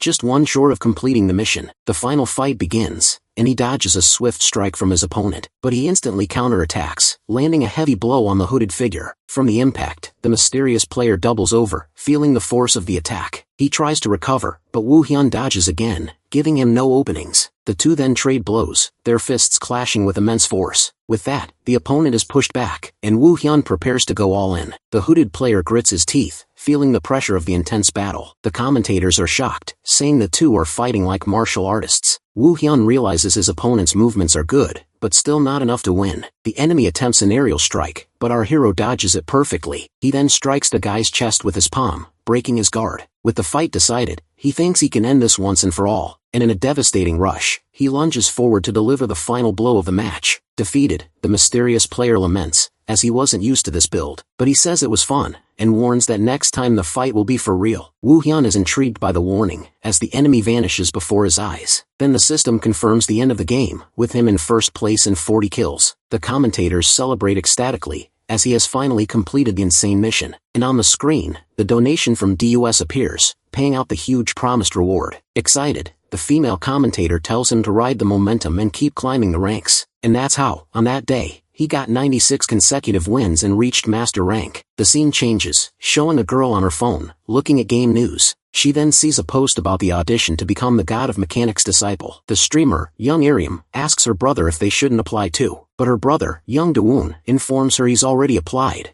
and that he's the oldest. She complains that he was fast, and it's explained that the two are twins. Meanwhile, at the Planet Earth office, Sophia is closely analyzing the situation. She reads a detailed report on the recent activities of the player Woo Hyun, and upon seeing the name DUS, she's intrigued, because it seemed very suspicious. A few days later, everything was set up in a large stadium for the broadcast to begin. First off, he shows off his new pet, the adorable level 1 lightning wolf. The pet's skills are pretty basic, and the commentator says it doesn't seem special. Over the radio, Naeon tells him she's already selected the audition finalists for him to see. Just then, the commentator calls her, saying the broadcast is about to start. She then asks him to get ready, and Woo Hyun decides to send the pet back home. The little pup makes a cute noise, seeming like it doesn't want to leave. He gets a little flustered by the creature's cuteness, but quickly composes himself. Now, in front of the terminal, he prepares to start the audition event, but suddenly, an emergency alert sounds, and his communicator starts to vibrate. He takes out his phone and sees an urgent message from the Dimensional Administration Agency. Several alerts start popping up, reporting attacks in different cities across the country. The commentators are shocked, as a massive attack is happening live. It's explained that this is a reverse attack, where monsters from another dimension invade Earth. Woo Hyun then receives a new mission, and wonders if the dimensional war is getting worse. Suddenly, Agent Kim Hana comes running, excitedly calling Woo Hyun a rookie. She tells him she's already prepared a vehicle for them, as they need to act as quickly as possible. The scene changes, and the two arrive at a national park, the site of one of the attacks. As they enter, they find several dead goblins, realizing they arrived too late. She explains that other agents must have arrived earlier to hunt the monsters. Hannah then suggests they split up to cover more ground, and he agrees. With the plan set, she says goodbye and runs off in another direction to help.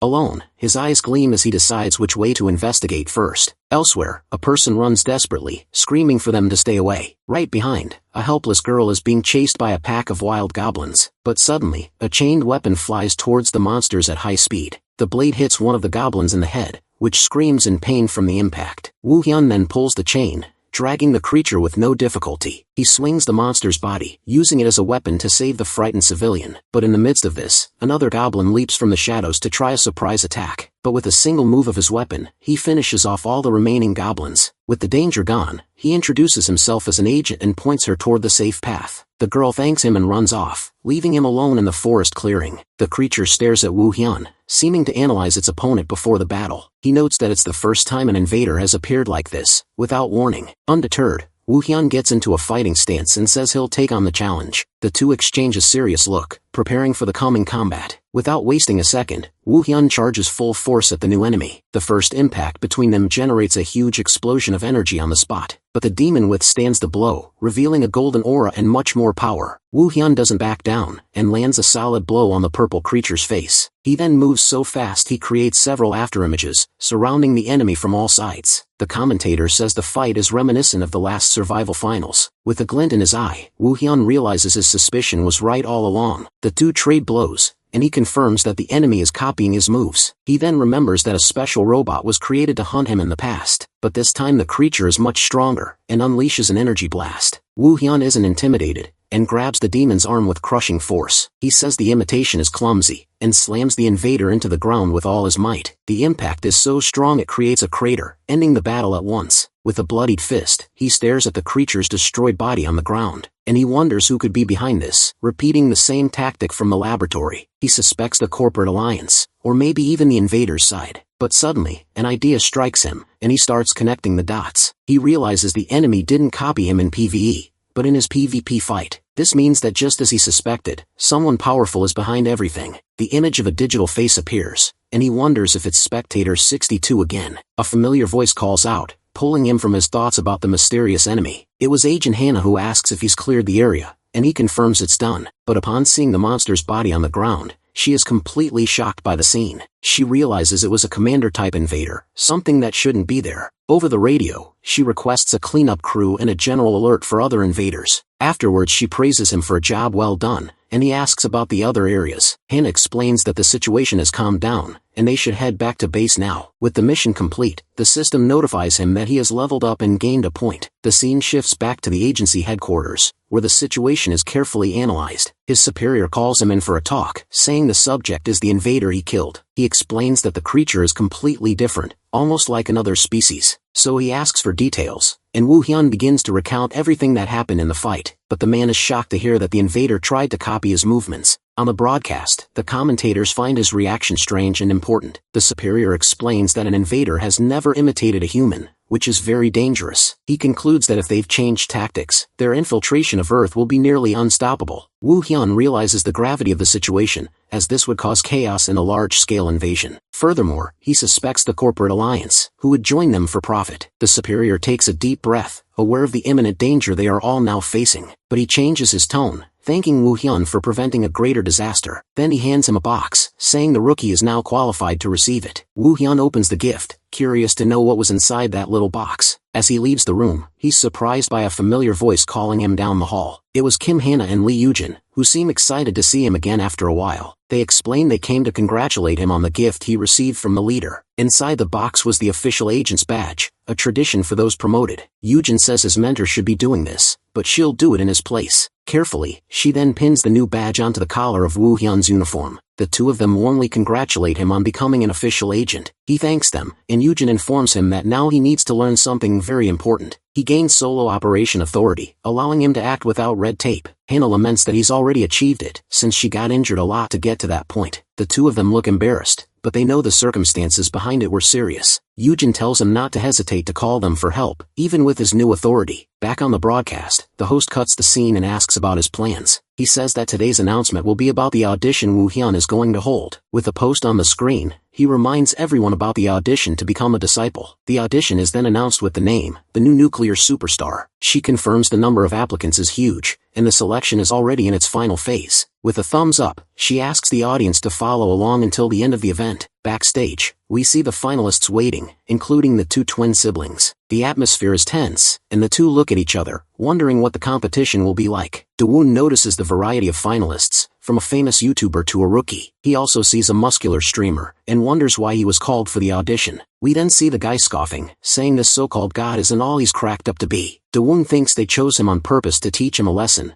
but his sister doubts it. In fact, it was Naeon who chose the candidate, and she now knows he's in big trouble. The production team then starts the countdown for the live broadcast. The commentators welcome the viewers and introduce themselves for the event. They explain that the audition will be in an open studio to accommodate a large crowd. And without further ado, they call out the big star of the day, the god of mechanics. With a shining aura, Baek Woo Hyun appears on stage, formally introducing himself. The participants are impressed by his presence, unable to believe what they're seeing, but he maintains a serious expression, focusing on his goal for the day. In a flashback, he asks Naeon which game content requires teammates. We then see that raids are one of the two main PvE contents in the game. Unlike the reverse world, in a raid, you need to defeat an enemy and have a party. Back in the present, he faces the candidates and says he's here to select a student. He warns that the chosen one must follow his teachings, and anyone who isn't up for it can leave. He also says that anyone who doesn't follow his instructions can be expelled at any time. He then promises that if they have the will to learn, he will take them to the master rank. The scoffing streamer expresses doubt, saying Woo Hyun needs to prove his skills first. So he steps down from the stage and issues a challenge, a 12-on-1 fight. And the rule is simple: if they land one valid hit in 10 minutes, they win. The commentators are shocked, as he made this decision without telling anyone. One of the candidates sees the opportunity, since a single blow guarantees they'll pass. But he knows it would be impossible without a handicap, so he draws a circle. He promises he won't step out of that space, and he won't attack first either. At this, a candidate asks if they can team up, and he allows the use of anything. With the rules set, his eye gleams, and he finally announces the start of the test. One of the hunters glares at him with a smirk, saying he wants to see how tough he is. Then he unleashes a gigantic fire spear, yelling to see how much he can take. But our protagonist faces the attack head-on, without a single shred of fear. With a subtle movement, the spear passes right through him and explodes behind him. The hunter is shocked, unable to believe he dodged the attack so easily. Then with a superior air, he says he doesn't have time, and tells them all to come at once. The other hunters look at each other,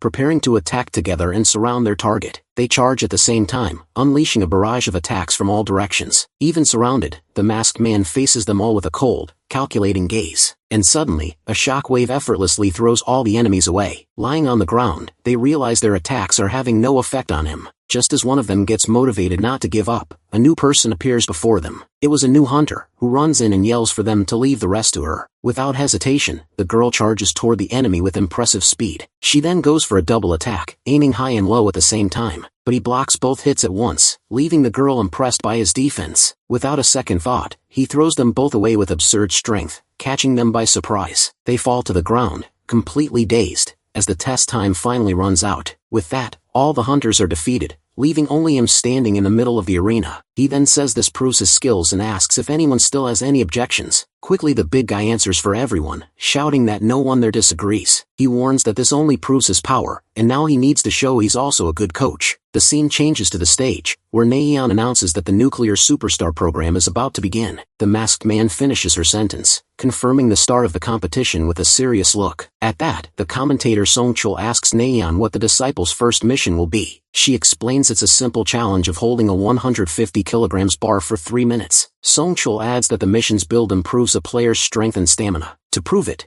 Naeon shows a holographic photo of her and her partner completing the challenge. She then invites the participants to come on stage and asks if anyone has any questions. Right away, the two hunters raise their hands, wanting to know the mission's rules. Songchul explains that the score depends on speed, so being fast gives you an advantage. With that, Naeon announces that the bottom 4 will be eliminated from the competition. The hunters are shocked by the news, as they didn't expect such a big elimination. But Naeon calms them down, saying they can try again within the 30-minute time limit. 5 minutes later, everyone was already training hard, trying to lift the barbell's weight. Meanwhile, a donation appears on the live stream, with a fan asking who will pass first. The commentator asks the others for their predictions, and the masked man bets the twins will win. Suddenly, Naeon panics as she reads a document about the show's poor reception. She desperately defends herself, shouting that they aren't ignoring long-range builds. To prove her point, she reveals that the second mission will be a shooting test. Then she asks who wants to take the challenge, and the swordsman and the twins volunteer on the spot. The three of them get ready on the platform, waiting for the signal to start the real test. At the start, they all use their maximum strength to lift the heavy bar at once. After a minute, one of the twins already thinks about giving up, but his sister refuses to stop. But at almost 3 minutes, the swordsman can't hold on and drops the bar, getting eliminated. Naeon excitedly announces that the twins have passed the 3-minute mark, being the first to do so. With a victorious smile, they celebrate together, showing they came to compete for real. The swordsman then desperately asks if he can try again, and the host agrees. And on his second attempt, he finally succeeds, showing his great determination. The blue whale watches from afar, worried because there are few spots left to qualify. He remembers his bad online reputation, and decides he must pass this test at any cost. As a new participant draws attention, he realizes this is his opportunity. Naeon then excitedly asks if anyone else wants to face the challenge. The blue whale steps forward, drawing attention by saying he'll give it a try. With a smile, he raises his hand, and the host asks him to come up on stage. He then steps onto the platform as a blue aura glows around his body. The test begins, and he grips the bar firmly, preparing to lift. In an instant, he lifts the weight with impressive strength without any difficulty. With a smug smile, he brags about passing the 2-minute mark on his first try. But the masked man watches from the side with a suspicious look on his face. At the end of the 3 minutes, he drops the bar to the floor, successfully completing the mission. But as Naeon congratulates him, the masked man appears and asks him to wait a moment. Woo Hyun then asks what the blue whale thinks he's doing, leaving the guy confused. With a serious look, he reveals that he noticed the participant was using illegal buffs. The streamer plays dumb, asking what kind of buffs he would be using. The host gets curious, and asks Woo Hyun why he thinks the guy cheated. He explains that he noticed a change in his posture, a typical deviation from using buffs. She asks if he's sure, but Woo Hyun assures her that he has no doubt about it. So he challenges the blue whale to show his buff system, who glares back at him. Woo Hyun bets his career and all his money, saying he'll quit for good if he's wrong. With that, he tells the streamer to try and adjust the system, and the guy accepts, irritated. He tries to mess with the system, but complains it's not working because of the lag. With his face sweating in anger, he realizes he's been completely exposed. Then he threatens everyone, and disconnects from the game, disappearing right in front of them. Naeon apologizes for the confusion, and the rookie streamer, Kiria, offers to go next. The competition continues, and in a shooting trial, the elite snipers came out on top. The eliminated players say their goodbyes,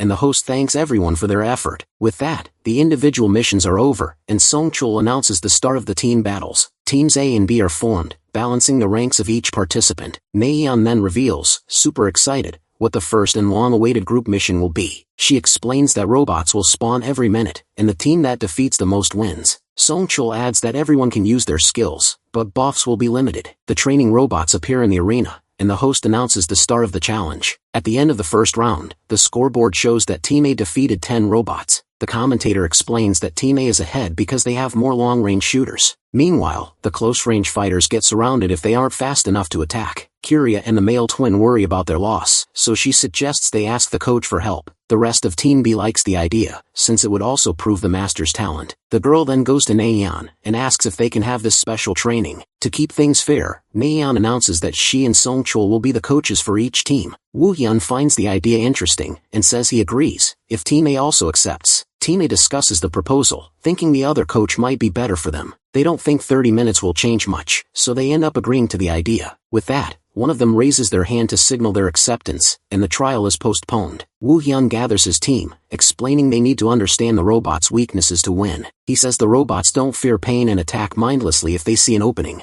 but if the players can identify this attack pattern, they can use it against them. With that in mind, he guarantees they'll be able to predict the enemy's movements. After the theory, he takes his position and announces they'll now have a practice battle. He tells the team to attack him, releasing a frightening aura that resembles a robot. The swordsman gets ready, feeling that even though it's practice, the pressure is very real. Without wasting time, the swordsman charges forward, shouting, ready to attack with all his might. But Woo-hyun stops the blade with just 2 fingers, leaving the fighter completely shocked. With a light push, he throws the swordsman back, who falls helplessly. The man is thrown violently to the ground, defeated in the first moment of training. Seeing this, the twins decide to attack together, combining a strategy to surround him. They run in opposite directions while Kiria prepares a magic attack from a distance, but she gets scared of hitting her friends, not knowing what to do with her power. Just then, Woo-hyun lands a quick blow to the sister's stomach, who feels the impact of the attack, and right after, he hits the brother with a blow to the face, neutralizing them both. With both of them on the ground, Woo-hyun realizes the team has no coordination. He then says the first step is for them to decide on a method for fighting as a team. Team A watches from a distance, impressed by the rival coach's analytical skills. Songchul apologizes for spying, saying the tip only applies to the fighter's team. He then tells his team they'll be fine and suggests checking their builds. 15 minutes later, the challenge begins and Team B appears much more confident. It's Team B's turn, and the training robots appear in the arena, ready to fight. The match starts and the team charges forward, showing a new attacking posture. The female twin lands a direct hit, following the advice she received in training. She remembers she needs to be ready to counterattack, predicting the robot's next move. Just then, her brother attacks from above, and together they manage to break the enemy's defense. The swordsman then takes the opening and finishes the robot with a precise cut to the leg. From a distance, Kiria concentrates, understanding her role there is to support everyone. In a flashback, the coach explains that she, as the only shooter, is the key to the team. He encourages her not to be afraid of making mistakes, and she agrees, full of determination. But back in the fight, the swordsman is in trouble with a robot approaching from behind. Without hesitating, Kiria joins her hands and casts her ice magic to save her teammate. The attack freezes the robot solid, preventing it from hitting the swordsman by surprise. She shouts that she'll protect the rear, telling them to keep fighting without worrying. The commentators watch in shock, not believing the team's incredible speed. And as time runs out, the last robot is destroyed, ending the round perfectly. The final score is revealed, with Team B having defeated a total of 14 robots. Songchul is impressed, saying this proves Coach Woo-hyun's incredible skill. But on their second attempt, Team A only manages to defeat 12 robots in total. With that, Naeon shows the final score, comparing the best result from each team. She then announces Team B's victory, who celebrate by shouting that they won the trial. While the victorious team celebrates, Team A watches from afar, very disappointed with their loss. One of the losers thinks that based on the result, Woo-hyun must also know how to train shooters. So, he approaches the coach and asks for one last piece of advice before they are eliminated. With a calm expression, our protagonist agrees to give some tips to the defeated team. The scene changes to the hosts, who announce that the finals will be a 2-on-2 battle. The eliminated players say their goodbyes, thankful for the opportunity and the fun experience. The final mission is revealed to be a survival competition, where the last team standing wins. With that, the final pairs are formed, with the twins on one side and the swordsman with Kiria on the other. The scene changes to a gym, where a training session has just ended. A woman thanks her trainer, completely exhausted after the heavy workout. Then, she grabs her phone and remembers to check the competition results. She sees that the twins won, just as everyone had expected, but she grows thoughtful as she never imagined Woo Hyun would appear as a coach on the show. She remembers that coaches can pick a team and wonders if he would choose her. With a smile, she gets excited about the chance to do a live stream with him again. The scene cuts to Naeon and Song Cheol, who are starting another live stream. They're about to hear the nuclear zombie's answer, which was left pending from the last stream. He then reveals his plan, saying he intends to conquer the reverse world by himself. Kim Hana agrees that with his skills, that shouldn't be a big problem, but then Lee Eugene says she has a message for him, asking him to check his phone. In the garage, his phone buzzes and he sees that the message has finally arrived. The message was from Eugene, reminding him about the guys who attacked them before. She reveals the guys were after him, and that there's a chance they might attack again. She continues the message, saying they won't act recklessly, as they are prepared. The message ends with a list of worlds, leaving our protagonist thoughtful about the information. Back on the live stream, Naeon comments that this seems like a clear sign of a new attack. Upon arriving at the location, a mysterious voice calls out to Woo-yeon as soon as he gets out of the car. An agent then introduces himself, informing him that he will escort him safely to his destination. He thanks the driver, who wishes him a safe trip before he enters the forest. Then the car drives away, leaving our hero alone in that dark and sinister place. Woo-yeon approaches a clearing and stares at a mysterious portal floating in the air. He reads the safety message, but soon realizes that he was, in fact, surrounded. Hidden in the trees, an enemy with a flaming sword prepares for an ambush. He analyzes the situation and realizes there are 6 enemies in total, all lying in wait. Suddenly they launch multiple magic attacks at him all at once, but Woo-yeon faces it all head-on, remaining calm despite the imminent danger. One of the enemies charges with a spear, trying to hit him amidst all the chaos. Then, he jumps and dodges everything,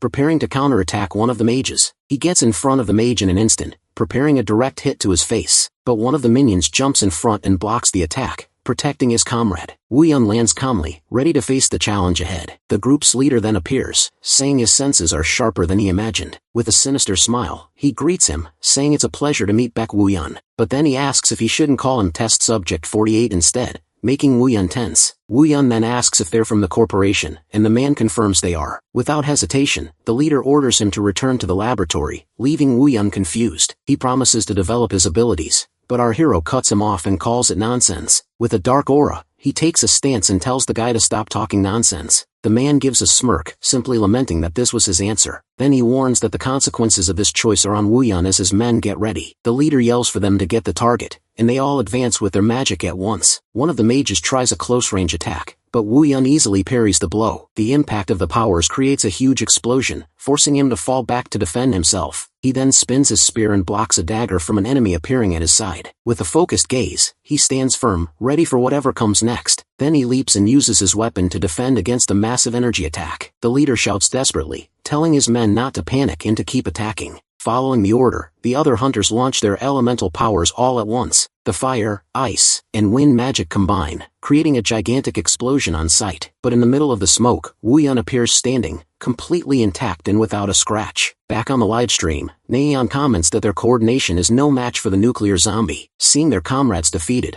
the remaining hunters become furious and are left with no options. The leader then yells for everyone to take item TL01, his last ace up the sleeve. The commentators are confused, as they've never heard of it and can't find anything online. Song Chul then deduces that the nuclear zombie must have gone off script again. The leader holds a mysterious pill, warning that Woo-yeon will regret everything. Without hesitating, he swallows the item, preparing to use that unknown power. A dark energy envelopes him, and he screams in pain as his body transforms. He writhes in pain on the ground as his body grotesquely transforms. Woo-yeon watches the scene intently, trying to understand what was happening. Then the other hunters also begin to transform in midair, suffering. On the live stream, Naeon recognizes the energy, saying it looks a lot like an invader's. The leader warns that this is no ordinary steroid and tells him to prepare for the worst. Without wasting time, the transformed hunter charges forward with simply absurd speed. He then unleashes an attack charged with a dark and utterly destructive energy. The attack causes a gigantic explosion, enveloping everything in its sinister purple energy. But Woo-yeon emerges from the smoke, realizing their power has completely changed now. One of the hunters takes the chance and fires a powerful blast of fire right at him, but he dodges the attacks with ease, spinning and deflecting everything with his weapon. With precise and swift movements, he defends against the flames without any difficulty. Next, another enemy appears in the air, attacking with a powerful slash of green energy. The attack explodes on the ground, and Naeon, on the live stream, starts to find it all very strange. He stomps on the ground,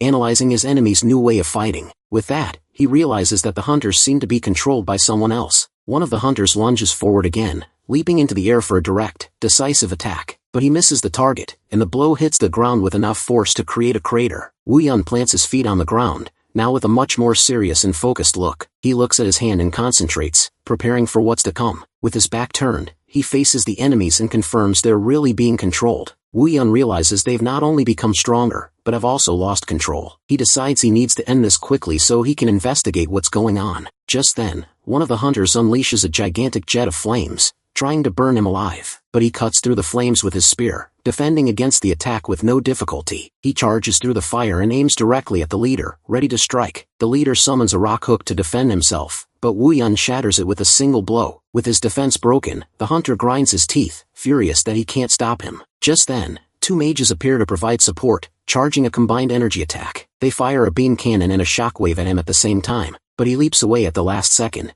dodging the attack and preparing to counter. In response, he unleashes an attack with energy beams that slice through everything in their path. The explosion is so powerful, it devastates the entire clearing, leaving nothing standing. In the middle of the smoke, the leader wonders what happened, completely confused, and suddenly, all his men fall to the ground, defeated in a single instant. Wu Yun then grabs the leader by the collar, ready to pry some answers out of him. He asks about the drug they used, but the man can only cough in response. With his face bleeding, the leader is in shock, as that's not how the drug was supposed to work, and with a final breath, his life fades away, dying right in front of Wu Yun. He then deduces that the drug's effect must have been altered somehow. Since it was an unknown substance, he decides to look for more clues at the scene, but he doesn't find anything useful, just some broken phones and weapons on the ground. Suddenly, Kim Hannah and Lee Eugene arrive running, calling out his name, worried. Hannah apologizes for being late, but Wu Yun says it's fine, with his usual calm demeanor. On the live stream, Song Chil comments that this mission revealed a lot about the game's story. Wu Yun asks how they knew about the ambush, and Hannah explains they received a tip. Hannah explains that Agent Ji-hoon gave them the wrong location, and then resigned. She managed to track him through the car's camera, but Wu Yun had already handled everything. He says he doesn't need a reward, so the team starts cleaning up the site. The scene then shifts to the city at night, where everything seems calm and peaceful. But instead of going home, Wu Yun walks alone down a dark, mysterious alley. The commentators are confused, as they thought he was going to report to his superior. Then, he starts to suspect that the anonymous spectator is the game's developer. He remembers the adaptive artificial intelligence and the new systems that appeared, and he also recalls the invaders and that drug no one had ever heard of. With this, he understands why the game's story always changes based on his choices. Then, he realizes that Reverse Planet is the key to unlocking the secrets of that world. He decides to start by investigating the corporate alliance, as he needs to stop them for good. Just then, he interacts with a holographic screen, changing his build and confusing the narrators. He remembers this was the build he used in his old world, as Superman, and with a dark aura, he activates his ultimate power, the Destruction build. With his new build activated, he faces the camera, as the chat goes wild over his new look. He doesn't know where the drug is made, but he remembers there's a corporation involved. Then, he arrives in front of Gumshin Electronics, confirming it was them all along. The commentators are shocked, as they realize he's planning to invade the building, and under the moonlight, he prepares to begin his new infiltration mission. With that, he changes his appearance to disguise himself, and his power grows even stronger. He puts on a test subject's uniform and his mask, ready to act fast. With everything ready, he leaps into the air, wondering if he should start with full force. The camera focuses on the top of the building, the final target of his silent invasion. Without hesitation, he shatters the window and breaks in, catching everyone by surprise. The employees scream in fear at the sudden intrusion, not understanding what's happening. With the alarm blaring, panic spreads across the floor, terrifying everyone. But Wu Hyun stands still amidst the chaos, dark energy glowing in his hands. Naeon worries about other players, but Song Chul explains that a system has been activated. It's the phase shift system, which isolates players in different instances. The security guards surround him and shout for him not to move, trying to contain the breach, but he doesn't pay them any mind and dashes forward at an absurd speed, moving past all of them. He then deduces there must be a secret door to the laboratory somewhere around here. Suddenly, a new group of guards appears, and their leader orders him to stop right now. Just then, a dark memory reveals that this man, one Jang Joel, has tortured him before. The voices from his past scream for him to kill him, and our hero seems to agree with the idea. The leader tries to give an order to his team, but is interrupted by a noise. Suddenly, the entire ceiling collapses right on top of the guards with brute force. With that, most of them are crushed by the debris, with no way to escape. Those who survived are in shock, unable to believe the ceiling just fell out of nowhere. It's then that we understand why Baek Woo-hyun is called Destruction. With a cold gaze, he displays the overwhelming power that gives his build its name. The leader realizes his opponent is much stronger than he expected. Desperate, he orders his men to attack, launching a sphere of shadows. He then fires his attack, a powerful shadow spear, toward the intruder. But Woo-hyun simply extends his hand, releasing a blue energy that stops the blow. With a calm gaze, he faces the attack head-on, holding it back with his strength. The spear is completely repelled, as there was no other way to describe that power. The leader is thrown back, not understanding how his power was stopped so easily. In the midst of the smoke, Woo-hyun asks with a smirk what his problem is. He then stands amidst the debris, the ground now stained with blood, and provocatively, he asks if the leader truly trusts the spectator. The man looks at his fallen comrades and curses in anger, feeling humiliated. In a desperate attack, he screams and unleashes an energy blast with all he has left. The power condenses into a giant stone spike that lunges toward Woo-hyun, but the attack shatters completely upon hitting an invisible barrier in front of him. Our hero stands still, protected by an energy shield that left him untouched. With a simple hand gesture, he shows that he's in complete control of the fight. Suddenly, the leader starts screaming in pain as his arms and legs break. Fallen on the ground and defeated, he apologizes and begs to be spared. He crawls, desperately pleading for Woo-hyun to at least let him live. But Woo-hyun just says he's as disgusting as he was in the past. With his black wings, he recalls how the man killed his friends while laughing at him. He says he's seen enough, and creates a small black sphere with his hand. The leader looks at it, terrified,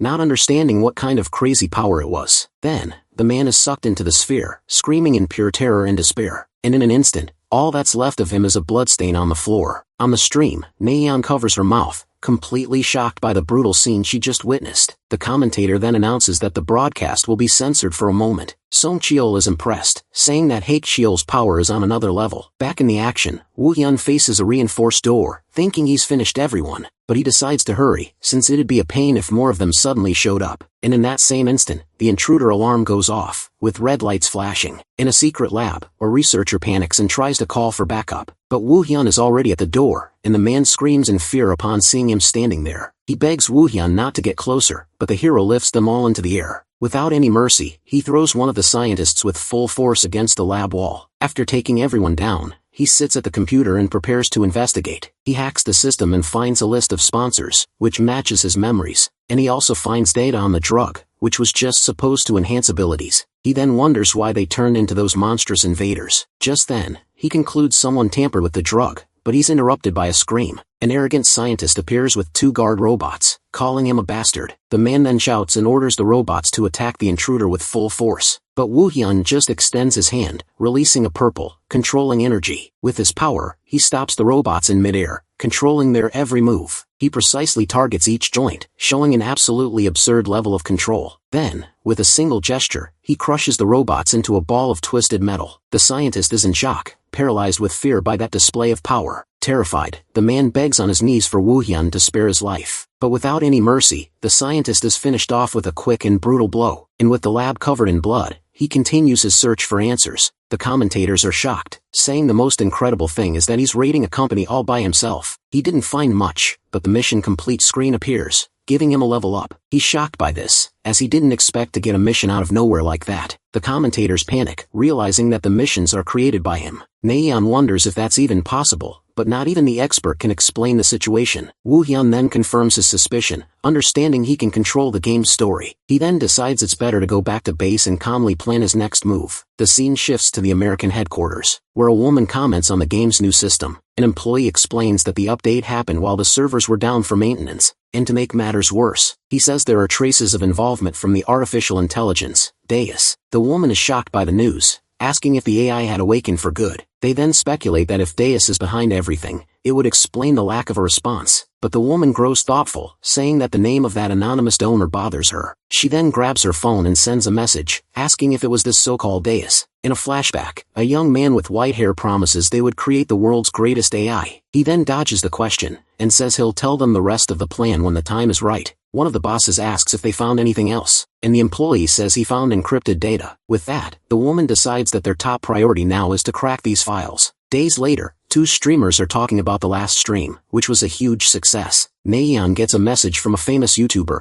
asking to be a guest on the stream. Meanwhile, Woo-hyun thinks that the anonymous spectator hasn't reacted to the new system yet, but suddenly, a huge donation appears, with the spectator congratulating him on the mission. With his fame on the rise, Naeon suggests that the next stream should focus only on PvP, but Woo-hyun refuses right away, saying they need to continue with the story missions. He explains that he can't waste time now that he can investigate the game's secrets. Naeon finds it strange, as he was never this obsessed with the game before that day. She remembers that his personality changed completely all of a sudden. On the stream, the chat comments on how cynical and indifferent he seems in real life. And in her thoughts, she remembers that compared to before, he barely shows any emotion. It wasn't just that, his fighting skills appear out of nowhere, with no explanation. And the strangest part is, he seems obsessed with finding out who the anonymous spectator is. Naeon clasps her hands, saying she's finally going to ask something that's been bothering her. She asks if something happened that she doesn't know about since he seems different lately, and she continues, saying she's never seen him so focused on a game, as if it weren't just a game. Worried, she offers her hand and says that if he needs help, he can count on her. In his thoughts, Woo-hyun realizes he lost his cool and made people worry, so he apologizes and agrees to the PvP idea, assuring her that nothing is wrong. But as she returns to the topic, he remembers his pain, hiding his true self. Days later, a new livestream begins, with Naeon announcing the day's content to her fans. With a smile, she says that today, they'll be breaking records using builds chosen by them. The viewers kept asking to see new builds during the last stream, super excited about the idea. Songchul thinks no one can stop Haekjukal, even with different builds. Naeon worries that if he gets a bad build, his winning streak will end. But Woo-hyun told her he doesn't care what build he gets on the stream. He simply told her to do whatever she wanted, showing his immense confidence. Songchul warns that in PvP, the build is maxed out, so there's no room for error. Just then, a fan donates some cash, saying there are no weak builds, only weak players. Naeon then gets the wheel ready, asking the chat to send their suggestions via donations. The screen fills with donations in seconds, with everyone wanting to see their favorite builds in action. With time up, Naeon spins the wheel, announcing what the first challenge will be. The wheel lands on Iron Monarch, revealing the first build of today's competition. This build allows the user to summon and control up to 12 Iron Knights at once. Songchul gets worried, as controlling multiple minions without help is very difficult. But Naeon smiles, saying that if it's Haekjukal, he'll definitely figure it out. With that, she announces the goal is to break the record of 76 consecutive wins. The system screen announces that a survival match has been found in solo mode. The first stage is an abandoned factory, and the first match finally begins. The commentators wonder if he can win even with this disadvantage. Woo-hyun analyzes his opponent, who seems to be using a Wind and Thunder build. With the start screen,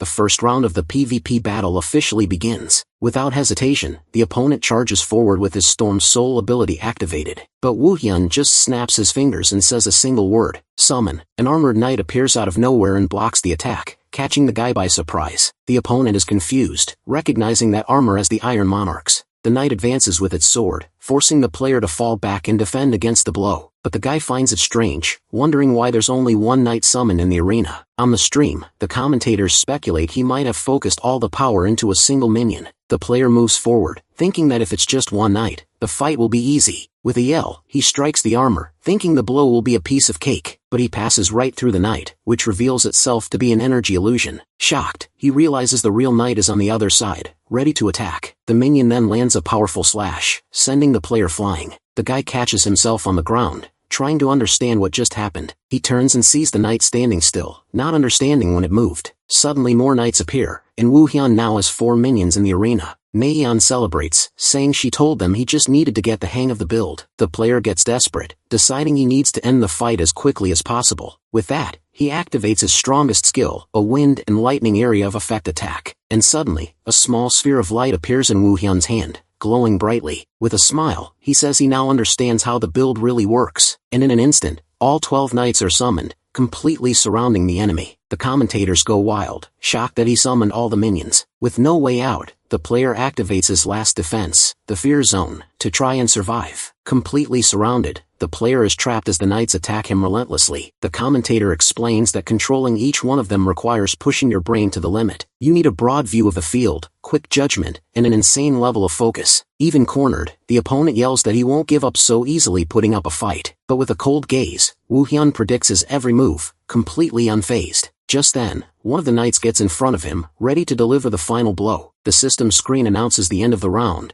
with Baek Woo-hyun as the victor. Now that he's got the hang of it, the commentators bet the second round will be quick. In the next round, the player gets angry at being trapped again and tells them to disappear. He even tries to fight back, but his attacks are useless against the minions' perfect formation. With that, he's completely overwhelmed by the coordinated attacks, with no chance to escape, and the end of match screen appears, confirming Woo-hyun's 2-0 victory. The defeated player gives a crazed smile, thinking that fight was truly insane. With that, Sung Chul announces his winning streak has reached a total of 56. Naeon then spins the wheel once more, super excited to see the next build. The pro player watches the stream, seeing the winning streak has reached 75. He's impressed by what he sees, saying that Hokjeol is really on another level. No matter what build he gets, our hero manages to master them all perfectly. Because of that, the player says he really wants to face him, even with the build disadvantage. But then he sees on screen that the last 2 fights will be with his original build, so he says he now has one more reason to fight, and asks to go to the next match. Without wasting any more time, the man hits the start button, ready for the great challenge. The system announces that a new survival match has been found at that very moment. Suddenly, a new player appears in the arena, saying he finally made it. The commentators are shocked, as they recognize the person who just showed up. It's explained to us that he's a pro player, a world champion, and was almost MVP. His name is Nikki, Lee Ji-young-woo, and a dark aura completely surrounds him. Woo-hyun faces him and says it's an honor to finally meet him in the arena, and with a smile, the pro player just calls him by his name. The commentators are shocked, as they didn't expect a professional player to show up there. Naeon finds it strange that he isn't using his main build, but Seoung Chul explains it's because of his contract. With 5 seconds on the screen, the tension rises as the two prepare to fight. Nikki taunts him, saying he's quiet, unlike how he usually is on his live streams. With a confident smile, the two face off, and the player yells for them to start. The round 1 start screen appears, kicking off the most anticipated battle of the day. In the blink of an eye, Woo-hyun charges forward and cuts off his opponent's head in one go. Naeon is impressed by his speed,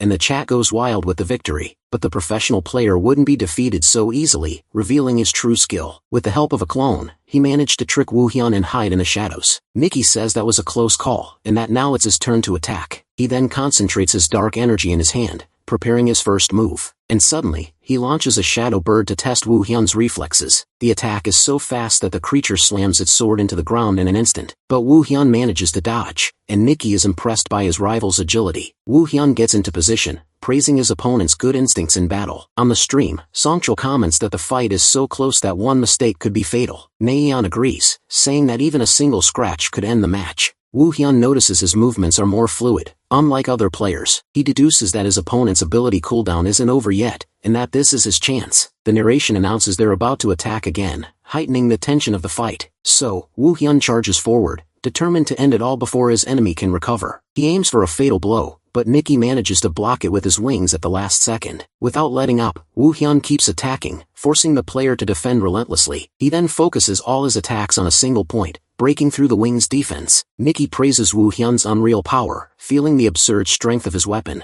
but he retaliates, launching an energy attack that forces Woo-hyun to retreat. Even while injured, he manages to land a grazing hit, showing his great skill. The system screen announces the end of the round, with another victory for Baek Woo-hyun. Songchul comments that he expected a long fight, but this just proves how strong he is. The second round begins, and Nikki praises Woo-hyun for the insane fight they had. He then asks if Woo-hyun is interested in becoming a pro on his team. With a smile, he says he came all this way just to make this offer in person. Woo-hyun refuses the offer, saying he hasn't thought about it yet, but the player insists, asking him to look him up if he changes his mind in the future. With that, he charges forward to attack, saying that for now they need to finish the fight. The two exchange blows at an absurd speed, and the narrator gets excited by the scene. Nikki gets angry that he can't land a hit and yells, trying a direct strike with his claws. Woo-hyun braces himself, admitting that he's fast, but that it's still not enough. And with a precise move, he lands the blade in Nikki's chest, finishing the fight. Lying on the ground, the player admits Woo-hyun is too strong and that he shouldn't be an amateur. Before disappearing, he asks Woo-hyun to think about the offer and says he had a lot of fun. The system screen announces the end of the match, with Woo-hyun's 76th consecutive victory. The commentators celebrate, as he finally defeated Nikki and tied the great record. A donation pops up on the stream,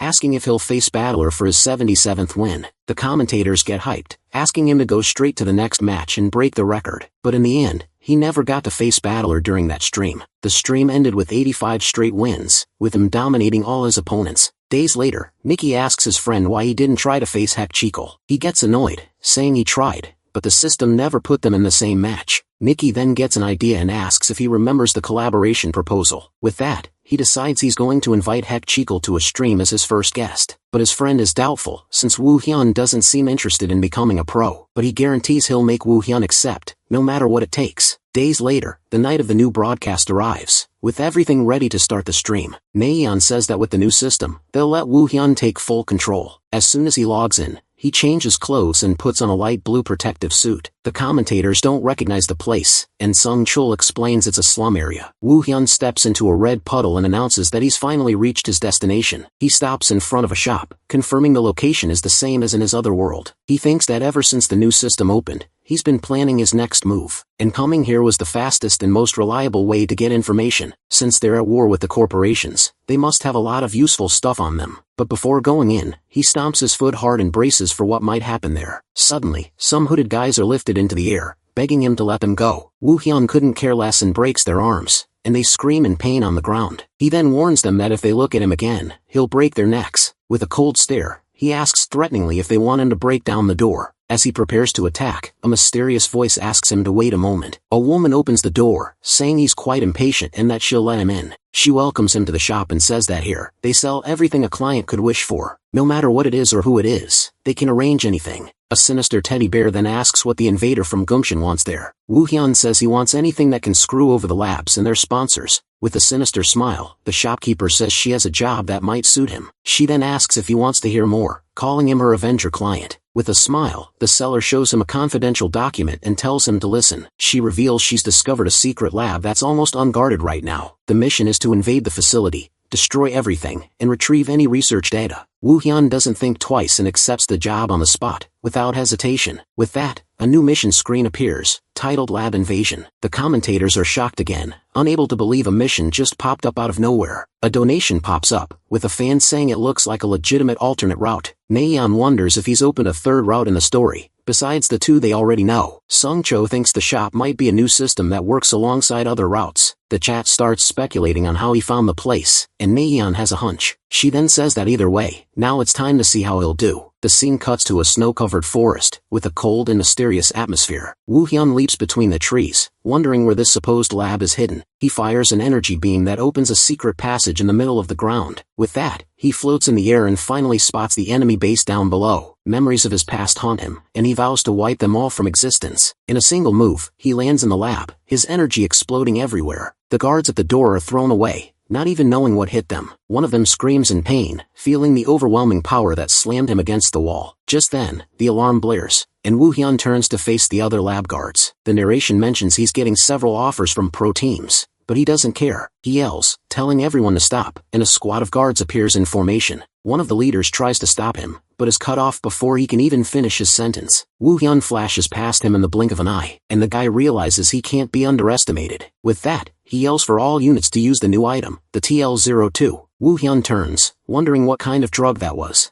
He'd never heard of it. On the stream, the commentators get excited, as the story seems to be getting deeper. Song Cheol wonders if it's a different version of the pill they saw before. Without hesitation, the guards swallow the drug, starting to writhe in pain on the floor. And once again, they begin to transform into invaders, right in front of him. Naeon worries since Hek Cheekle has never faced so many enemies at once. The transformed leader screams and orders all his men to attack with full force. In a narrow hallway, the army of monsters advances, relentlessly surrounding Woo Hyun. They scream and leap at him, and the commentator fears he'll be crushed. But Song Cheol gets hyped, saying his skills are always impressive. Suddenly, a new mission appears on screen, from Anonymous Spectator 62. A screen informs Woo Hyun he's received a mission to investigate the TL series drugs. He finds it strange, because if the Spectator was behind this, he wouldn't request a mission. At this, he wonders if there's someone else involved, besides his mysterious donor. Lying on the floor, the leader asks what's happening, confused by the whole situation. Woo Hyun then decides he'll investigate on his own, with his own two hands. A vault door opens at the end of the hall, revealing a secret passage. He enters the place, which seems to be a completely abandoned experiment room. On the wall, several jars with human organs reveal the place's macabre nature, and in the reflection of his eye, we see a torture chair in the center of the room. Memories of his past surface, with his friends tied up and begging him to survive. A girl cries and apologizes, her face bloodied and her eyes lifeless. The voices of the past haunt him, pleading for him to avenge them and end that hell. With his hand glowing, he promises they will finally find peace in death. He then creates a black hole, and Song-chul recognizes the same technique from before. The scientists panic, not understanding what that dark sphere of energy is. The black hole then expands, sucking in everything and everyone inside the lab. One of the researchers screams desperately, begging for his life before being destroyed.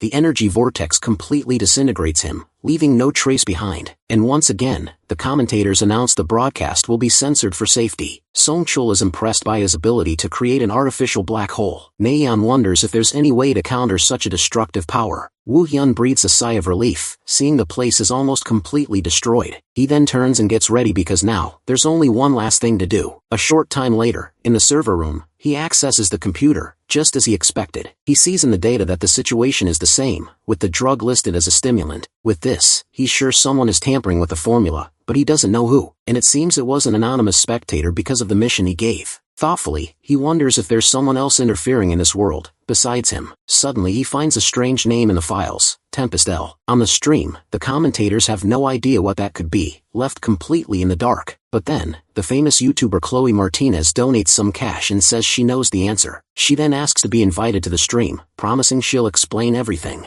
Naeon gets super excited about the idea, and Song-chul wonders what he should do. She says she's already told Woo-hyun, and that he shouldn't mind the visit. Suddenly, the YouTuber appears in the studio, introducing herself to the audience with a smile. With the guest in place, the hosts get ready to start the interview. Naeon gets straight to the point and asks Chloe what Tempest L means. She then reveals that the full name is Tempest Lord. They are the Otherworld monarchs, the leaders of the invaders who started the war. He remembers the lords were monsters that even he, at his peak, could barely defeat. Naeon gets worried and asks Chloe what it means for the corporations to be using that name. And with a serious look, Chloe confirms it's exactly what she's thinking. They then conclude that the labs in the Otherworld have formed a secret alliance. Taking a deep breath, the masked man prepares for his next infiltration mission. Now in the lab, he decides he needs to find the so-called Tempest L samples. Seeing this, the viewers are confused by him suddenly talking to himself. Then a mission notification appears. Obtain the Tempest L sample. Right after, the viewers realize he only spoke to activate the mission. With the mission accepted, he's transported to a forest and levels up. Scanning the area, the masked man notices someone seems to be hiding in the woods. Without wasting time, he snaps his fingers and creates a signal for them to appear. Just then, a hooded figure suddenly appears right in front of him. Startled, the man apologizes for a mistake and announces a new request, but the protagonist cuts him off and asks what the new mission is. Revealing the mission,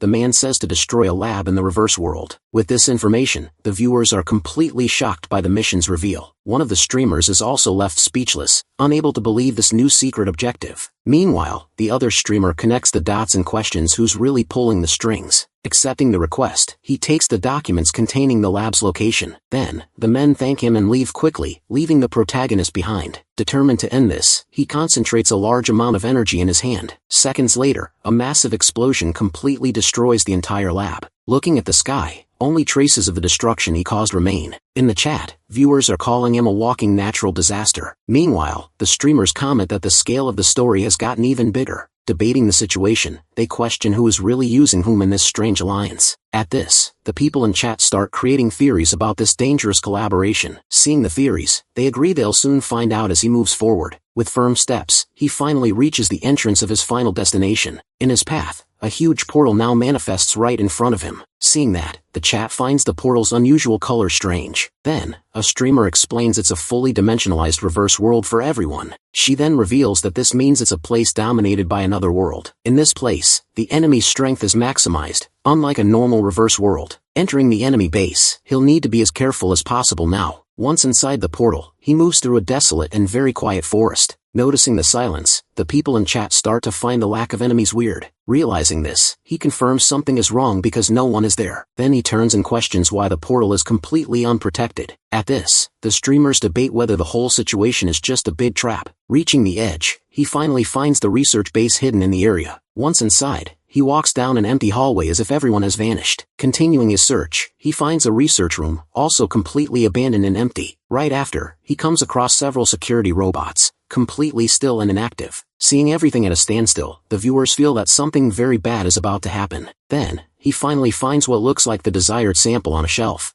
Without hesitation, he grabs the tube with the liquid to confirm if it's the sample. At that same moment, a notification confirms the mission was a complete success. Suddenly, he turns around upon hearing the sound of a singing voice. Instantly, a mysterious figure starts walking quickly towards him. Walking down the hall, the shadow gets closer and closer to the closed door. Without any warning, the protagonist is thrown back by a powerful blow. Right after, the wall explodes and he's violently thrown with the debris. Regaining his balance, he faces the figure that emerged from the smoke. Then he realizes the man is identical to him, but without a mask. Looking down, he sees the man standing on a pile of bones. Stepping out of the room, the new enemy reveals himself fully in the destroyed hallway. Seeing his face, the streamers recognize the man as the real player behind it all. The chat is in shock, unable to believe that's his face, until a donation appears on screen asking if that's his real appearance. With that question, the streamers panic and are left completely speechless, but the chat confirms his identity, commenting on the real player's appearance. Then they theorize that the being might have copied his abilities too. Seeing this, the chat goes crazy over the battle of the two clones. Wasting no time, the clone charges at the protagonist with everything he's got. Defending quickly, he blocks the blow with a powerful energy shield. At this, the chat praises the power and speed of both fighters. Right after, the clone attacks again with a sequence of rapid strikes. Analyzing the clone, he prepares to counter the enemy's attack. Then, he slams a blow into the ground, creating a powerful shockwave. Even so, the clone manages to withstand the impact and holds his ground. Suddenly, the clone starts moving around the area at an impressive speed. Circling the protagonist, the clone waits for the right moment to attack again. Inside his barrier, he watches the enemy, waiting for an opening to strike. Determined to end this, he prepares a new type of attack in his hand. Then he uses the attack's gravity to pull the clone towards him. With the clone trapped, the masked man finally manages to grab him forcefully by the chest. He then unleashes a powerful blow that sends the enemy flying. Defeated, the clone is thrown against the wall, ending their fight. Approaching the clone, he says he has something to ask him now, but the clone's body starts to be restrained by a strange energy. At this, he lifts his face, revealing his intensely glowing eyes. Getting up, he agrees to answer, and the protagonist then asks who he is. He then reveals himself as Abraxas, the god of the entire dimensional world. Asked about the creator, he says he can't answer due to restrictions. Seeing his notifications, he understands the creator's identity and their restrictions. Not quite understanding, the masked man then asks what his true objective is. Then, he stops talking and looks up as if he's noticed something. Seeing his reaction, Abraxas confirms the creator has been there all along. Then he says he came from him, but now they are becoming very similar. Floating in the air, he says their positions might even be reversed. Looking at the hero, he simply announces that their conversation is over. Right after, his body starts to break into pieces and vanishes. Seeing everything crumble, he realizes he needs to get out of there as fast as possible. Flying away, he barely escapes the research base's explosion. Instantly, he turns around, sensing a very strange presence emerge. Then a giant, furious creature appears, roaring in the middle of the heavy rain.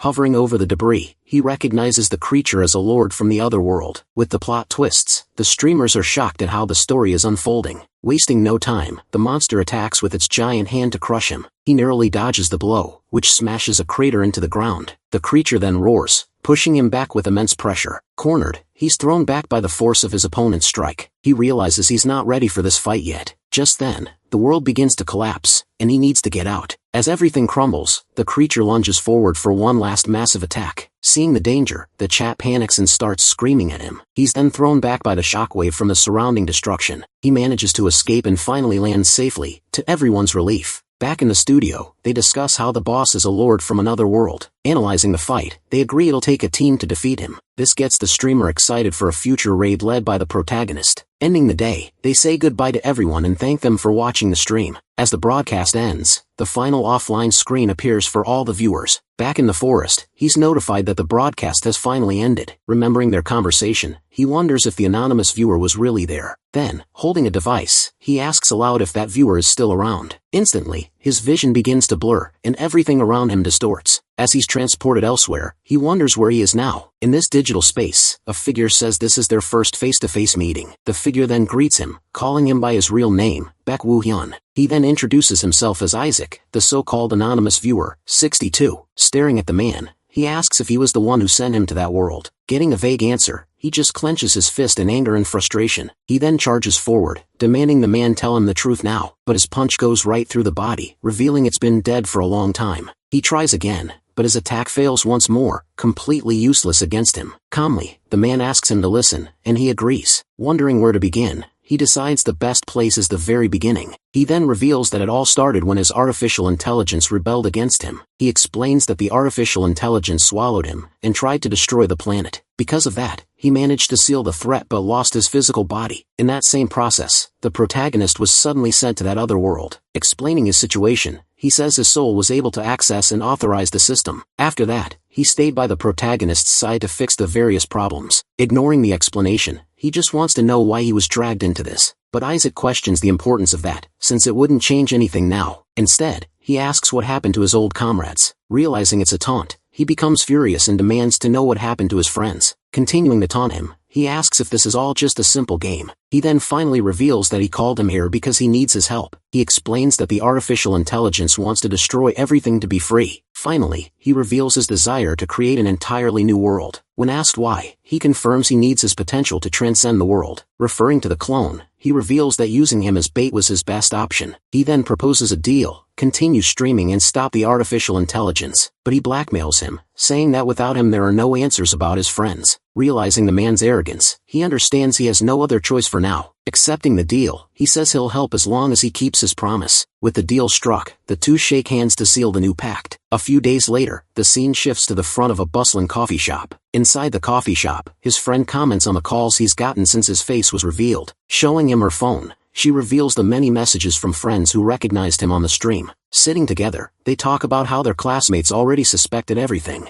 She then apologizes for everything, but he reassures her about the accident. His words make her feel more relieved, and she thanks him for his support. Worried about the situation, she suggests that he take a short break from streaming, but he decides he'll just keep streaming with his face revealed. Worried about the Lord, she notices he's been very immersed in the game. At another point, she asks if he's okay, and he says he is. Back at the coffee shop, a fan approaches and asks for his autograph. Seeing this, his friend just sighs at all the sudden attention. She then decides to resume the streams next week, focusing on the team. Recalling their training, the twins improved a lot with his help and coaching. Discussing their progress, they comment on how the team has evolved at an impressive rate. With the team's success, she is very proud of everyone's growth. But suddenly, she stops and starts thinking about something strange. Flashing back, a friend comments on the player's strange behavior toward her. Explaining what happened, he asks her to talk to him and find out what's going on. Thinking about it, she remembers he changed completely after disappearing for a while. Elsewhere, a friend turns and asks her a question. On the couch, he says the player knows the reverse world far too well. He then raises the suspicion that he has lived in that world before. Noticing her stare, he asks why, but she just plays it off. Then she suggests they agree to a face reveal and put the matter to rest. Still suspicious, she stares at him in silence before finally leaving. Changing scenes, the streamers welcome everyone to the new live stream. Shortly after, he tells the audience they have an important announcement. At that, she recalls the events of the last stream and the player's face reveal. Revealing the plan, she announces that he will take off his mask for everyone. Seeing his face, the chat goes wild over the streamer's appearance. With everything revealed, she points to the camera and begins the new journey. As he gets ready, he receives a notification that the raid is about to start. Remembering their conversation, Isaac asks him to defeat the Lord with his allies. He also warns that the two worlds are more connected than they seem. Holding his weapon, he decides he needs to train the twins before the final battle. Next, he decides he needs to visit leader Kim Chol for a talk. Now in the office, the man asks about the reason for this unexpected meeting. Seeing this, the chat speculates on why he went to see Kim Chol. In the meeting, he reveals that he now wants to become a special agent. Watching everything, the streamer is confused and questions the existence of these agents, but the other streamer explains that there are some clues about this secret group. Revealing the group, they are specialists who handle secret and dangerous missions. With this revelation, the chat is shocked and wonders how he knew about it. Then the streamers discuss if this is a new route within the game system. Back in the room, the leader realizes he's heard some strange rumors about it. Feeling the pressure, the leader asks if this is some kind of direct threat, but he explains it so they don't involve the agency in his next moves. Considering the proposal, the leader decides it's better to keep him close for now, so he hands him a symbol and tells him to show it to Agent Hannah. Seeing the symbol, the people in chat start suspecting Hannah is an agent. Accepting the request, the leader warns him about the responsibility of the new position. Meanwhile, in another room, Agent Hannah holds the symbol and calls him Junior. In the operations room, she says she was already expecting his arrival. When he asks about the agents, she reveals there are only 4 in total, including him. Then she warns him that she will remove him if he's consumed by vengeance. At the table, she explains that his opponents will be hired by enemy corporations. Seeing the explanation, the chat comments on how this is a pretty extreme job. Right after, she ends the discussion and hands him his first official mission. Taking the file, he sees a picture of the man who betrayed him before. Then she reveals that his death was faked to look like a simple suicide. Realizing the plot, he decides he'll use this clue to investigate everything. Turning the paper over, she shows him a photo of the only suspect identified so far. Trusting him, she says she'll just observe his personal investigation from a distance. Changing scenes, a TV news report talks about the suspect's movements. Watching the news, a man complains that the idiots can't catch the culprit, but suddenly, a masked figure quickly appears right behind the lone man. With no chance to react, he's taken down and pinned by the intruder's surprise attack. With the man on the ground, he lays down the one and only rule. Then he pressures him, warning that he's going to ask questions and the man must answer everything. But under the pressure, the man screams in pain and gives in, agreeing to talk. Seeing this, the chat comments on his infiltration and intimidation skills. Starting the interrogation, he asks if the man knows the people on the list. Begging for his life, he insists he's not lying about not knowing.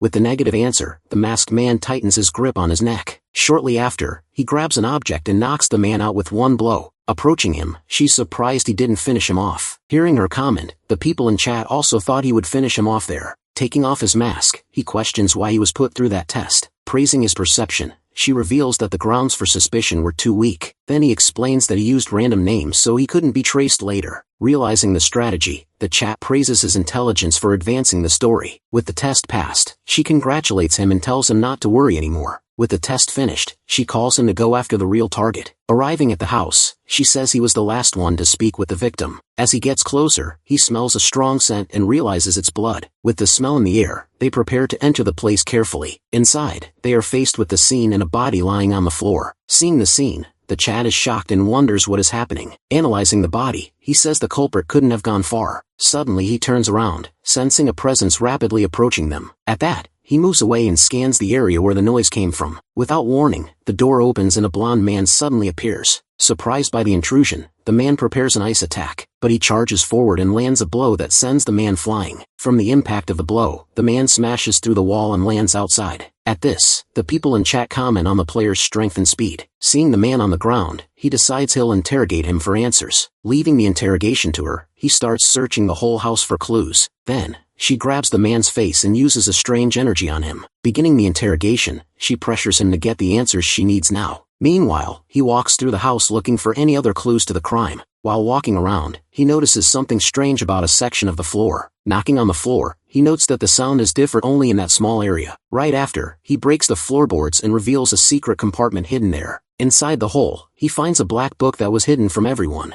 Opening the book, he comes across a list with several names written on it. Seeing the list, the chat starts to speculate what that secret directory could be. Then he recognizes the book as a ledger he saw in the other world before. At that moment, she finishes the interrogation and asks what he just found. Turning to her, he simply replies that it's some kind of record. Then he reveals that the book contains records of a trafficking scheme. Confirming the information, she reveals the man confessed his connection to the scheme. Seeing the investigation, the streamers comment on his great deduction skills. Impressed with the deduction, the chat praises his combat and reasoning skills. Analyzing the scene, she concludes that the culprit eliminated him for a reason. Then he asks about the whereabouts of the man who betrayed him in the story. Determined to continue, they investigate the transaction locations listed in the book. Using his phone, he finds a location that matches the hideout's description. With the new location, he decides he'll send the data to the team. As the plot progresses, the streamers get excited for the next part. At this point, they're eager to finally see the raid on the enemy base. Despite the excitement, the streamer is worried about the two of them going on this mission alone. But the chat trusts him and says that with Hannah, nothing is impossible. Trusting the protagonist, they prepare for the start of another major raid. Arriving at the location, they find a huge warehouse on the outskirts of the city. Observing the warehouse, they notice the security is heavily reinforced. Standing in front of the door, he realizes it's going to be tough to get in, but he decides to just break down the entrance with his own strength right now. Leaping into the air, he slams the ground and creates a massive shockwave. With the path clear, he calls his partner to raid the warehouse with him. Rushing inside, the guards notice the intrusion and try to stop them. Once inside, he faces a group of enemies that appears to fight. Dodging their blows, he counterattacks the guards with swift, precise movements. Then he grabs a guard and slams him to the ground. Meanwhile, his partner lands a powerful blow on one of the enemies. In another corner, she attends to a blindfolded hostage. Turning quickly, he lands a strike that breaks through an enemy's defense. Seeing the brutality, the streamers comment that he seems more bloodthirsty. At this, the chat also notes that he fights as if he has a personal grudge. Giving no quarter, he finishes the last guard with a devastating and precise strike. With everyone on the ground, he stops and takes a deep breath after the intense battle. Approaching him, she asks if that was the last of the enemies. Walking towards a door, he prepares for the final rescue. Inside, they find several unconscious people, trapped in makeshift cells. Looking closer, they see men huddled together in a wooden cage. In another cage, a woman hugs another, showing the horror of the terrible situation. Then she says she'll free the women and asks him to save the men.